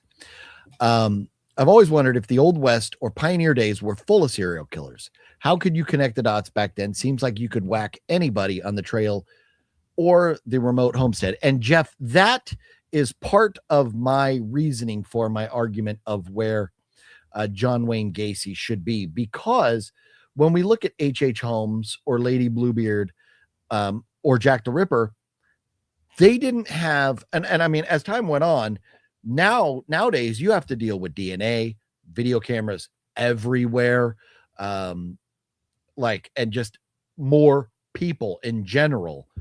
And so it's so much harder now to be a serial killer nowadays than it would have been in the 1800s, I think. And I do think that adds to his lure or credibility, or because it had to be harder for him to be a killer than it would have, even though I fucking love, you got a castle, a torture castle, a killer's castle. That's fucking awesome. But I think because of the fact that it was harder for Gacy to do it, charged with 33 murders. Yeah, I think Gacy goes, I think I'm in agreement with you. And I think we just are shuffling these down. And I think Gacy goes in there at number 3. Are we good so far with the ranking, John? I think so. Okay. Slack Wolf still loves Alexandra Daddario boobs, dripping Oh, dripping, damn it. I still do. Yeah. Well, I agree. There's nothing wrong with dripping boobs. No, or No. what are we dripping? We're dripping Well, hopefully milk. not lactating. It's not as bad as it seems. Oh God. Someone Or who as you would say, Jesus Christ. jizz cries. Someone Jesus who rapes Christ. teenage boys or girls needs a death penalty immediately. Antonis, no, you're correct. You are correct. And because of like, I don't know if he would have moved up to 1 or 2 for me if it was just anybody in general more than specifically little boys. But man, a real life clown killer, get the fuck out of here. That deserves a lot of credit right there. But I don't think he killed anybody as the clown. No. He just went to, he would basically kill somebody and then dress up as the clown and then go to a kid's party. Yeah. And of course, don't forget his paintings. His paintings are famous. In Joker and Joker 2, there's a lot of Pogo. And Pogo is the clown that he's portraying. Oh, yeah. And so there is Gacy. That's it. The director, what's his face, who directed The Hangover, Joker, he's the one. That's why Pogo's in the Joker movies, is because Todd, I'm fucking blanking on his name, the director of The Hangover and Joker, he's the one who got the poster made by Gacy for a student film, which is why Gacy is in like pictures and stuff in Joker 1 and 2. I am Todd Phillips. Yeah, Todd Phillips. That's it. Okay. I am multi-screening here, so it took me a moment. I got fucking all these windows open. Yeah, it is. Even if he didn't kill in a clown suit, being a killer clown is pretty badass. Some of those Old West gunslingers might have leaned that way. That's, you don't know, back in the Old West, how many people were killed and they could have, blamed it on Indians or just left the body rotting somewhere, would have never been found. Gacy loved Elvis, so that's a plus for. Well, there you go. That solidifies that number 3 He kind ranking. of does look like Fat Elvis right there. Like sitting on the toilet. At least he doesn't look like Fat Jesus. Not you, Fat Jesus. I'm sure many serial killers went unnoticed in the past. Oh yeah. Also, the scene in Black Phone where the police break into the home, but it was dummy home, was an homage to Silence of the Lambs. Oh yeah. Yeah. Yeah, definitely. Because, and Buffalo Bill blew up those cops. At least Black Phone didn't blow him up. New movie is, did he blow him up? Am I misremembering? No. They just went into the wrong house. Okay, what movie am I thinking of where the cops went to the wrong house intentionally and it blew him up? What am I I can't remember what I'm thinking of. The new movie is Pumpkinhead versus Chud. I would watch that. I can't imagine the smell of Gacy. Oh no, can you? The smell would be just insane. 20 some odd bodies. Well, and when he couldn't do the bottom anymore, like the basement, he put him in the vents. Yeah. Like, how do you not get busted for that a lot sooner? I just don't think it's. I mean, yeah, cray. It was a thing, but it wasn't a thing. Yeah, it's not like there was the internet or anything. Well, and how close to the neighbors was he? Were the houses like they are now, where they're like 10 feet apart? Because if it was a little bit of distance between the homes, you throw some lime in there and stuff like that. So yeah, Sean 420 says Billy the Kid, and I was actually going to say Billy the Kid. Like for a lot of people in the West, the Old West. Well, if you're going around shooting everybody, you're just looked at as a bad cowboy. You're Billy the Kid or somebody. But I don't know, like if you're just going around shooting people, that could be a serial killer back in the Old West. Yeah. Slack Wolf's favorites are Jack the Ripper, Zodiac Killer, and Mr. Cruel. What Mr. Cruel? That sounds familiar. Do you know Mr. Don't know. Cruel? No, I mean I know Zodiac Killer because that was all San Francisco. So Yeah. I don't think Mr. Cruel's on the list. Is a moniker for an unidentified Australian serial child rapist who attacked 3 girls in northern eastern suburbs of Melbourne in the late 1980s and 90s. He also is the prime suspect in 1991 abduction and murder of a 4th girl. So an Australian killer. Maybe that's why we haven't heard of Mr. Cruel.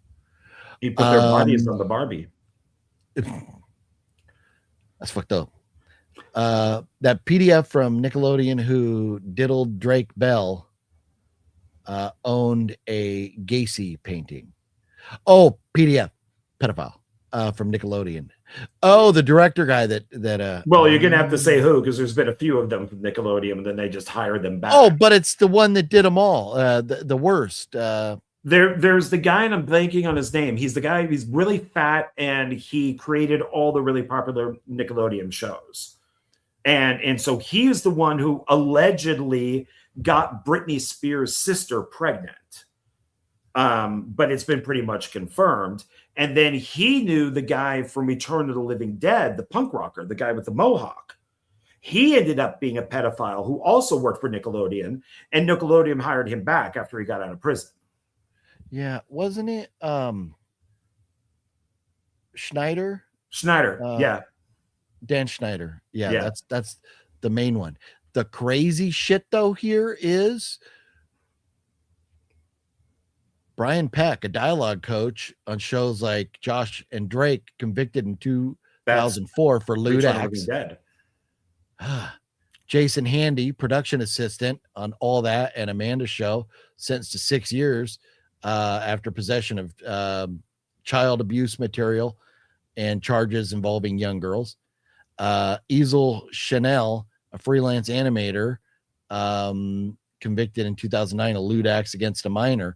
All these fucking Nickelodeon people. I'm telling Come you, on. man, between Nickelodeon and Disney, wow, it is absolutely amazing to me of how many people love these things, with how many pedos they have had on these places, on these shows, and they keep hiring them back. Yeah, that's what hopefully that shit has changed now in Hollywood. Neighbors were right there, huh? Wow, okay. And had and he was like part of Gacy was also part of like the unions, and he was like I think it was Jeff who said over here, like, he was really respected, and it's true. Yeah, this guy was he would be like, if somebody went, I think Gacy's killing people, the sheriff would go like, what are you talking about? He's very respected. He wouldn't do these type of things. Yeah. So yeah, and Brian Peck is the guy from Return of the Living Dead. Yeah, okay. Wow. He's the boogeyman of Australia, a fascinating case who was never caught. Interesting. Huh. I'm a huge crime buff, so cases, crime mysteries. I'm a huge crime. Very cool. Nice. Good to know. You can definitely help us out because we're wrong a lot. Gacy was a big shot in the local Democratic Party. Wow. So here we go. Okay, so Gacy locked in there at number 3 for the time being. Here we Dr. Death. Not Dr. Cruel, but Dr. Death. One of history's deadliest serial killers was a married family man who used his position as a popular British physician to commit 218 credited murders, as many as 250. Harold Shipman began his murderous spree in 1972. It's believed he killed at least 71 patients while working at his first practice, and doubled that number at a second practice he joined after butting heads with colleagues who found him arrogant. What is brusque? I'm sure that I know that word, but brusque. What the fuck is that word? And overconfident. I have you seen that that movie? And it might have been like it probably was a straight to TV movie about the nurse guy who would travel around and he would kill patients. And then when people would start to catch on him, he would move to a different town and he killed a bunch of people. I think it was a guy that was like a nurse and would like inject air in the lines. Nothing that anybody could ever prove that he was really killing or poisoning people or something. Or maybe he was doubling their medications or something like that. But kind of sounds like maybe that was inspired a little bit from Dr. Death. I know that there was a female nurse. I think that she was called the Angel of Death, and she was killing people. I don't know if that's the same person or maybe somebody different, but that's what I know. I haven't heard of the guy. Okay. Well, this was just a movie. I don't know if it was inspired, but it was a movie. So here we go. Finally, in 1998, both a local undertaker and another doctor noticed the unusually high number of cremation certificates Shipman had signed off on. They also noticed striking similarities in the recently deceased patients themselves. The majority were elderly women who were found sitting up and fully clothed, not in bed, as would usually be the case with the gravely ill. Despite these clues, the shoddily handled initial investigation allowed Shipman to kill 3 more times. I mean, what's 3 more out of 250? As luck ran out later that year, when the daughter of his final victim, Kathleen Grundy, claimed he'd not only killed her mother, but also tried to create a new fake will, naming him as her sole beneficiary. Unlike his earlier victims, Grundy had not been cremated, and an autopsy revealed lethally high levels of dimorphine. He was formally charged with 15 murders and was convicted, sentenced to life without parole in 2000. 4 years later, he died by suicide, never admitted to any of the killings. Where was this dude? A Brit in Britain, huh? No wonder. Maybe England. They sure like to kill Americans back in the 1700s, but I guess they don't like to kill anybody anymore. So it was sentenced to life. You would think 250 killings, you're going to put that dude down. You're not going to let that dude walk away. But I mean, he gets points from me for the sheer number. 250, huh? Wow. But at least 218, but maybe up to 250. Dr. Death. There he is. What do you think? I think he's number 6. So you would put him below the lady, chick, but above Jack. Okay. Because it was too easy for him. He was a doctor. It's easy. He's got the upper hand. So yeah, that does kind of take away. So okay. I'm okay with that. Mike Knopf, what is cracking, Mike Knopf? How you doing? We're just over here chit-chatting about our favorite serial killers. Ever hear the monster from the Andes? He supposedly killed over 300. So I Wikipedia'd a list of serial killers, and there's like a fucking lot. So that's why I had to find a page that was only 10, because you can see we've already spent like 45 minutes talking serial killers, and we're just moving on to 8. So we'll try and speed it up a little bit with these last 3 here. Alien, this one you're gonna like, John. Eileen Wuornos, the Damsel of Death. Yeah, that's Monster. Yes, the one that they made the movie Monster from. From an early age, she seemed prime for a life of crime, a victim of horrific sex abuse, and I kind of feel bad for her a little bit, because you never excuse killing people, but why she was killing, she was an abuse victim herself. She was forced to survive alone in Michigan woods as a kid and turned to sex work and theft to get by. Over the years, her rap sheet grew longer and increasingly violent. Well, at least I don't know. Was the movie Monster pretty accurate? Do you know? Yes and no. The Christina Ricci character in it, her girlfriend, was not real. That was made up for the movie. Okay. In 1989, she committed her first murder during a sexual encounter in a remote part of Central Florida. She shot 51-year-old Richard Mallory and later claimed she acted in self-defense after he beat, raped, and sodomized her. That's why I felt bad for her, if that was true. Yet it sparked a killing spree of at least 6 other middle-aged men. She typically took her victims to an isolated spot, shot them several times, then robbed them. Their bodies were usually found weeks later after being dumped in the woods on the side of the highway, and their vehicles were often stolen, then abandoned. Damsel of death. And you could see, I mean, if she did herself up, cleaned up a little bit, and especially if somebody was doing beer goggle hooker buy-in, she's not hot. Oh no. But she's like, she's not like a 400-pound hippo or anything.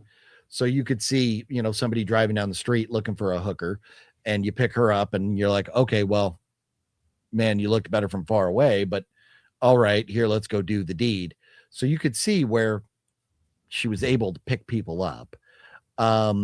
Confessed to killing 7 men and was executed in 2002.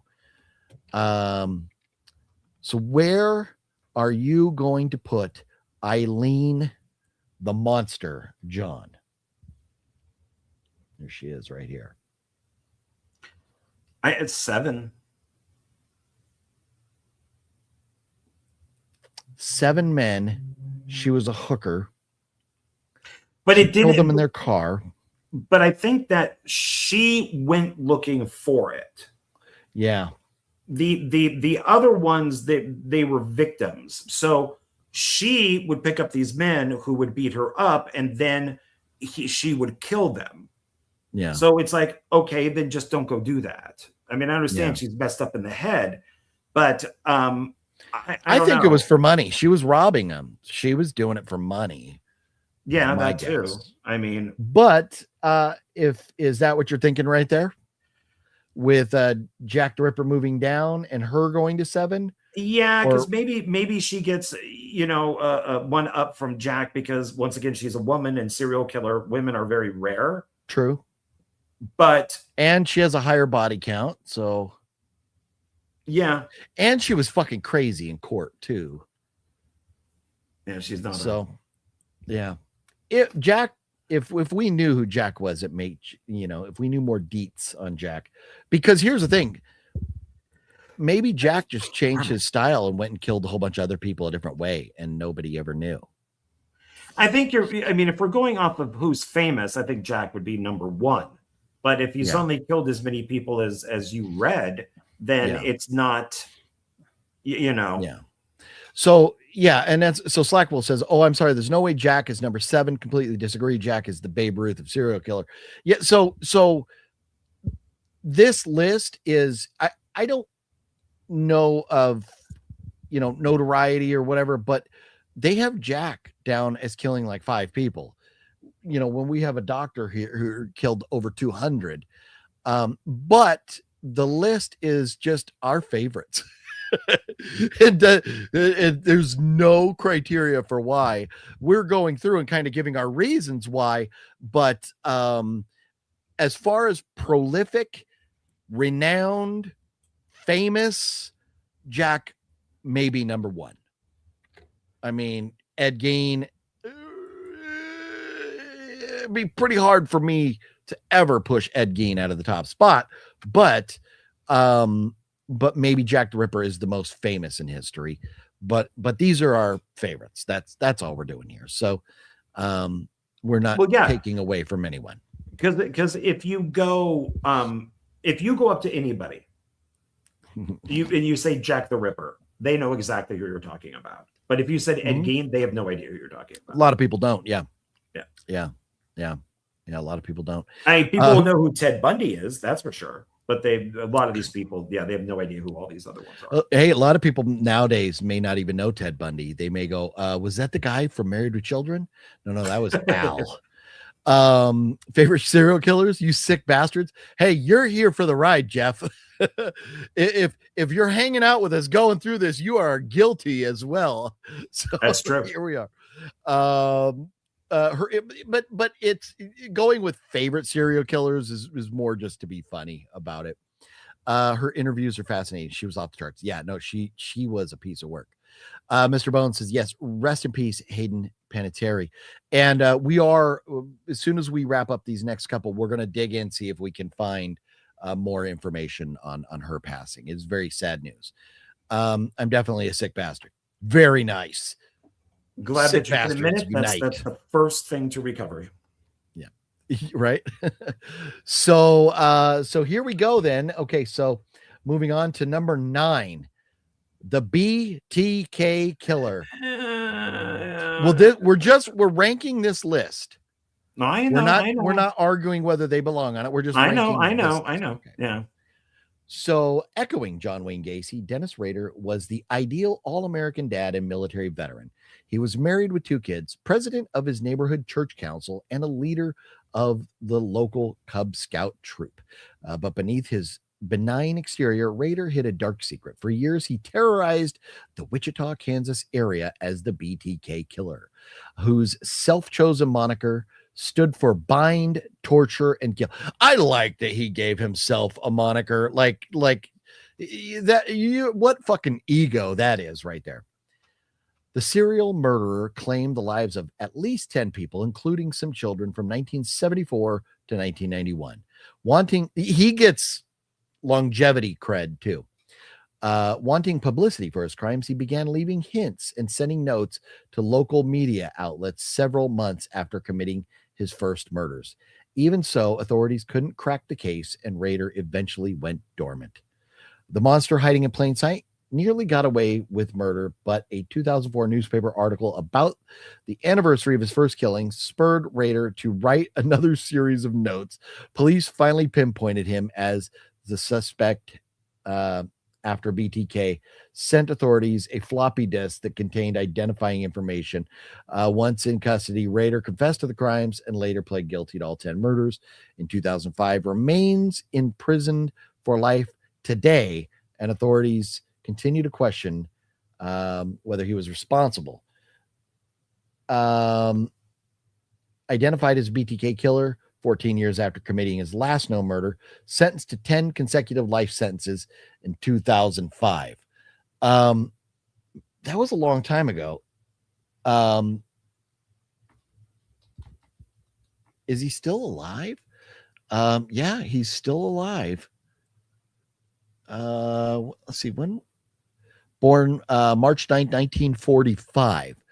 And so he started at like 29 years old killing, and killed for, well, his spree went for a long 74 to 91. So 17-year killing spree. And then have a hobby. He didn't get caught until he was basically pissed that they misrepresented him or something. So he had to write more letters. That's how they had some nerve. That's how they caught some of these guys, is that they would put, on the news, or it could be in a newspaper back in the day, especially like the 70s, it would be homosexual, or we do believe the killer to be have slain men because he is a homosexual. Back in the day, if you called somebody a homosexual, that was it. It's like, oh, screw you, the police, screw you. Yeah. I'm going to prove you wrong. And then that's how they would get caught.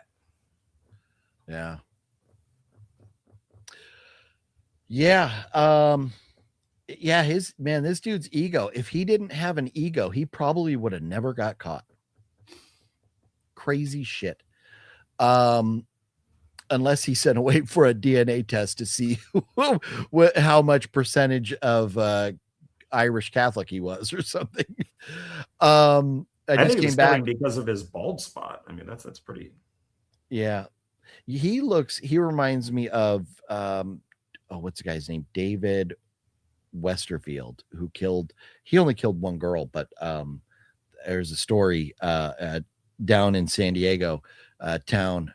Well, it's a city in San Diego County called Poway, and David Westerfield, Poway, the city where Blink 182 is from. But David Westerfield killed a little girl there a long time ago. Sad stuff. We'll talk about that more later because we have a couple more to decide here. Yeah, it is being posted everywhere about Hayden Panettiere. It's very sad. The BTK killer was an artist. I hear they call Jeff the PTK killer, the Poontang killer. So Jeff is the Poontang killer. We could ask John's mom about that and see what she reason. Yeah, we went there. I went there. Jeff kills Poontang any chance he gets. BTK killer. I give him credit for basically 30 years of getting away with it. And so maybe again, little kids, Cub Scout leader. How about number 6? Do you like him more or less than Dr. Death? I kind of like him more than Dr. Death. Dr. Death, yeah, because Dr. Death was a doctor and he prayed after old women who could have just died.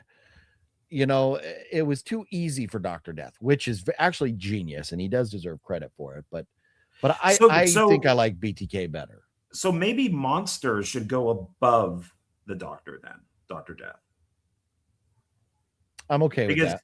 Because she had to go find the guys, take them out, kill them, do all that stuff. If he's a doctor who's just giving a shot into an IV.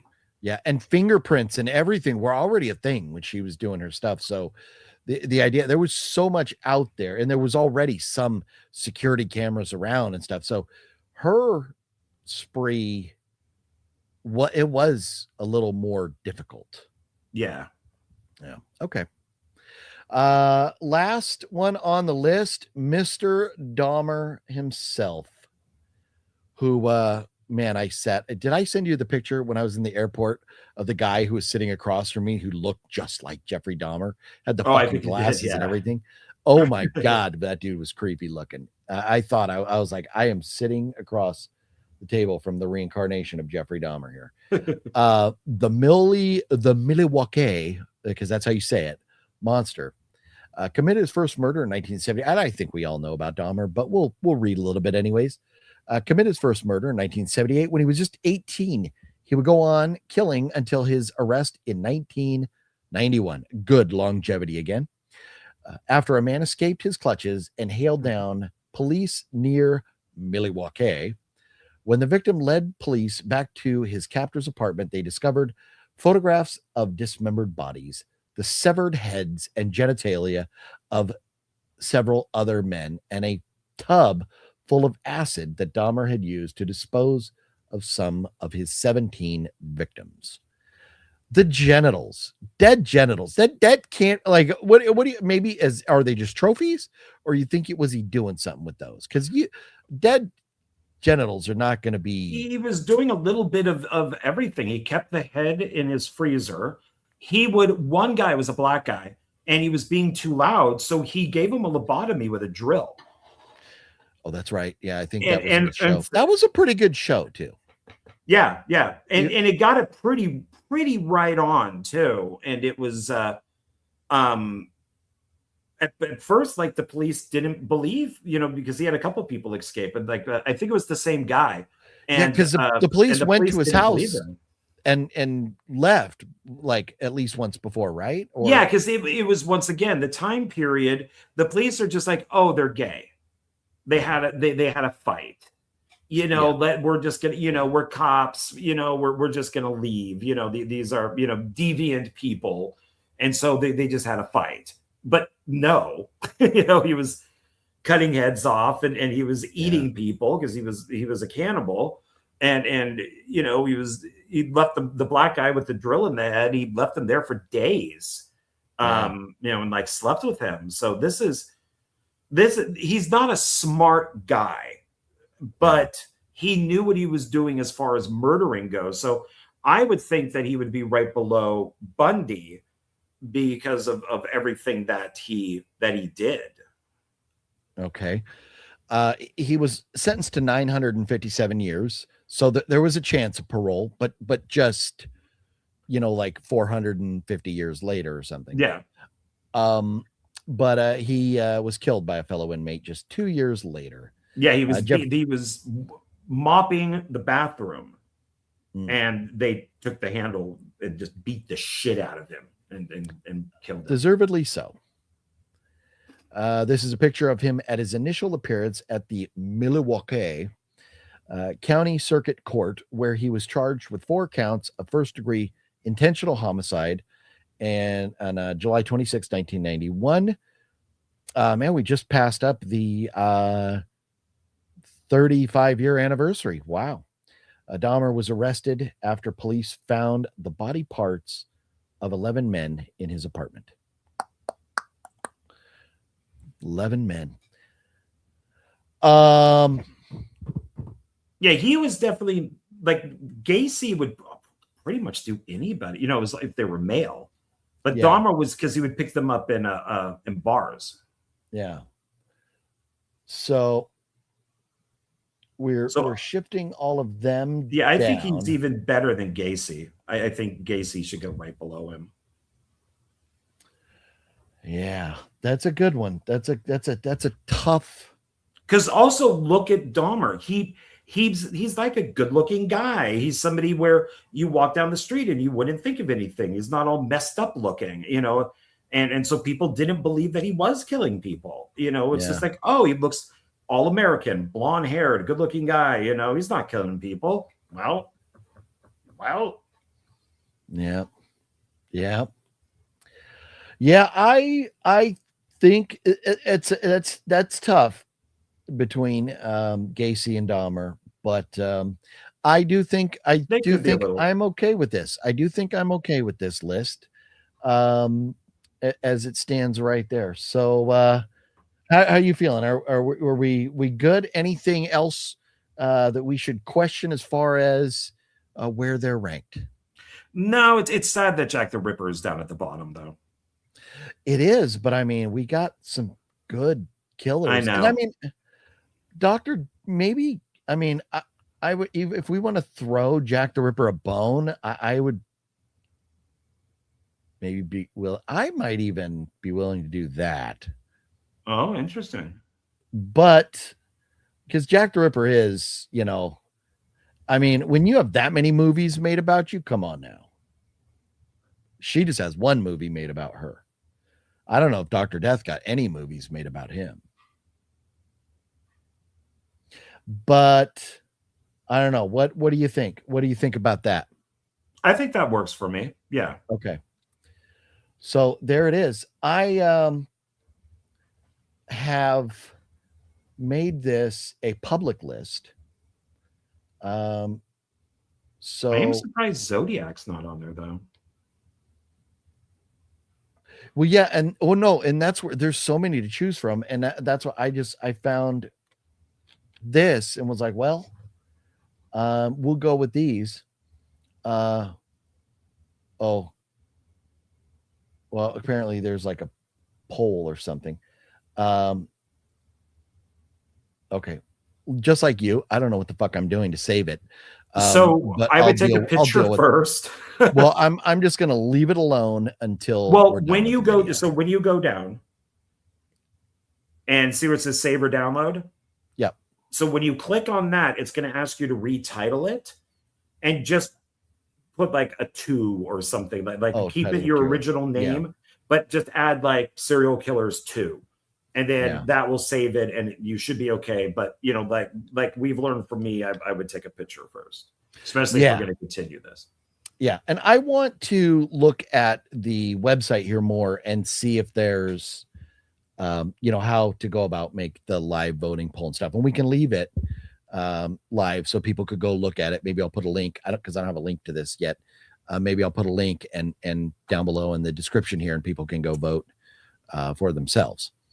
I really should start my cinder block bunker in my woods just in case I listen to the voices. That's a good idea. I was thinking it was going to be just in case the end of the world comes, but no, just in case we start listening to the voices. Well, Yeah, yeah. yeah, man, that is a lot of the reason why I want to move. Not, I guess that's not a good segue, but I want to move to Texas so I could build myself bunkers. Um, I want land and I want to go like make torture chambers and stuff to make movies for, of course. Zodiac is the most terrifying because he was never caught, but being from NorCal, I'm minutes away from where he used to hide. Yeah, no, and John lived right there too. Yeah, yeah. I remember news about this because I was young at the time. But yeah, he was never found. In the movie, they the one with Robert Downey Jr. and stuff, they think they know who it is. At the end of the film, there's that stare Yeah, that the cop gives the guy. I think he like works at like a hardware store. And it's just like you're the guy. So, but yeah, they never found him. yeah. I will nickname my bunker Fantasyland. Fancy. We Kid, of course. Elika says the Night Stalker. So yeah, there are other great Yeah, Richard Ramirez. That one, he's terrifying. And NG says all F tier or lower, cowards who ruin many lives. Agreed wholeheartedly. We Kid in jest with these killers. We're just having fun as dorks, but no, to anyone who was ever hurt by these people, our hearts go out to them. And these people, for the most part, have all gotten what they deserved. So, well, and you need to discuss and look into these things to kind of see why it's happening and what they're doing. If you just make everything an F or a 0, you never can get into somebody's mind and figure out what they're doing, or very true, where they're going to go next. So it's so well, the fun news is for you all that John and I we're going to do a little series on tier list killers. We're going to do one TV killers, and we can even separate and then do another one of movie killers. So TV would be like Dexter Morgan. Movie killers would be like Buffalo Bill. So we're going to do more tier lists like that. And then maybe also like prolific, like ranking, like what would you call them? Like world leaders, like Genghis Khan and Adolf Hitler and was it Joseph Stalin and some of these. So there's a lot we could do with these tier lists, like who was the worst of them all in our opinions. So we'll definitely do more, and maybe we go find another 10 that are not included in this, and then go tier list them 10 more real serial killers.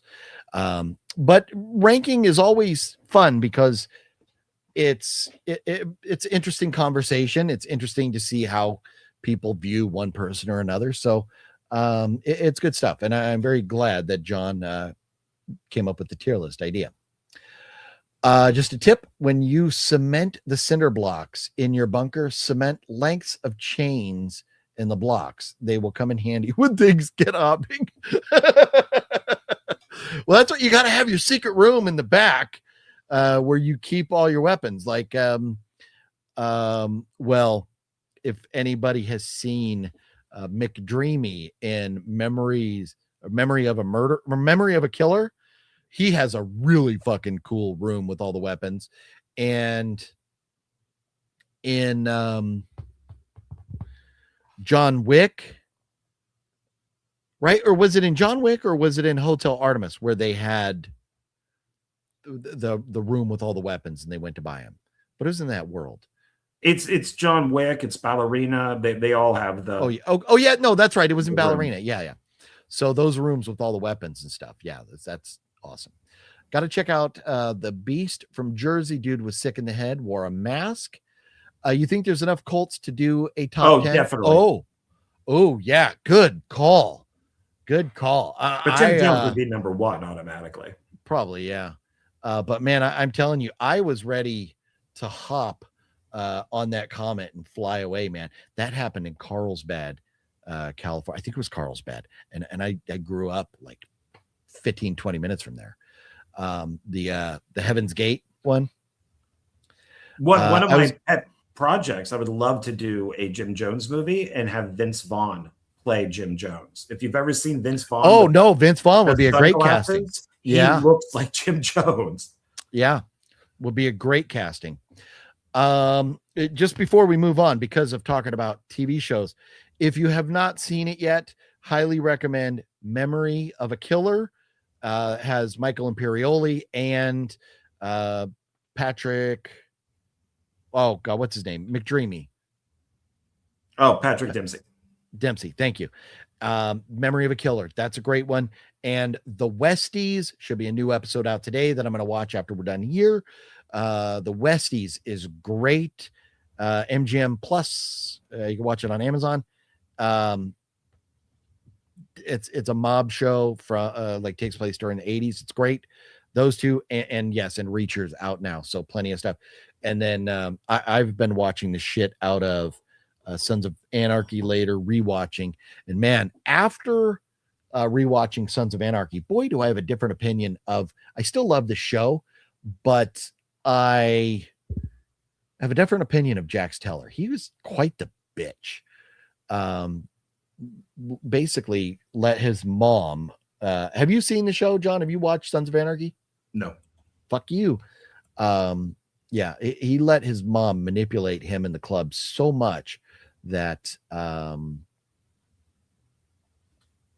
it just made him a bitch. So here we go. I am Googling now. Hayden Panettiere, cause of death. Not known.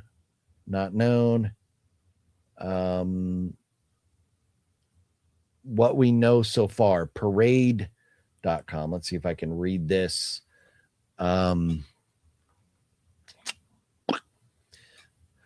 So actress best known for her roles in Heroes and Nashville has died at the age of 36. Her father, Skip Panettiere, confirmed her death to ABC News on the evening of Sunday, August 16th. That would have been today. And same statement still was profound sadness. So we share the tragic passing of our beloved Hayden. She was an incredible light and a force of nature who brought immeasurable love and joy to all who knew her and the millions who watched her on screen. He asked for privacy as our family takes time to process this unimaginable loss. TMZ reported that she passed away earlier on Sunday. Law enforcement sources spoke to the outlet, confirmed police responded to an incident involving her on Sunday, and that there is currently an open investigation. No further information is available. So tributes and legacies. It doesn't even say who the tributes are from, but if I'm going to say that this is the way she died for sure, I sure would love to read it from like a reliable source. And if TMZ isn't reporting, and they're usually pretty darn quick to just throw out the deets, but let's see, first post, sudden passing, not been publicly incredible. Yeah, I can't find anything here that specifically says it. Well, parade.com says she's dead. Her battle with drug addiction and postpartum depression, 11:32 p.m. So this would have been from 8:32 our time. They're just saying that she battled drug addiction. They're not saying it was a factor.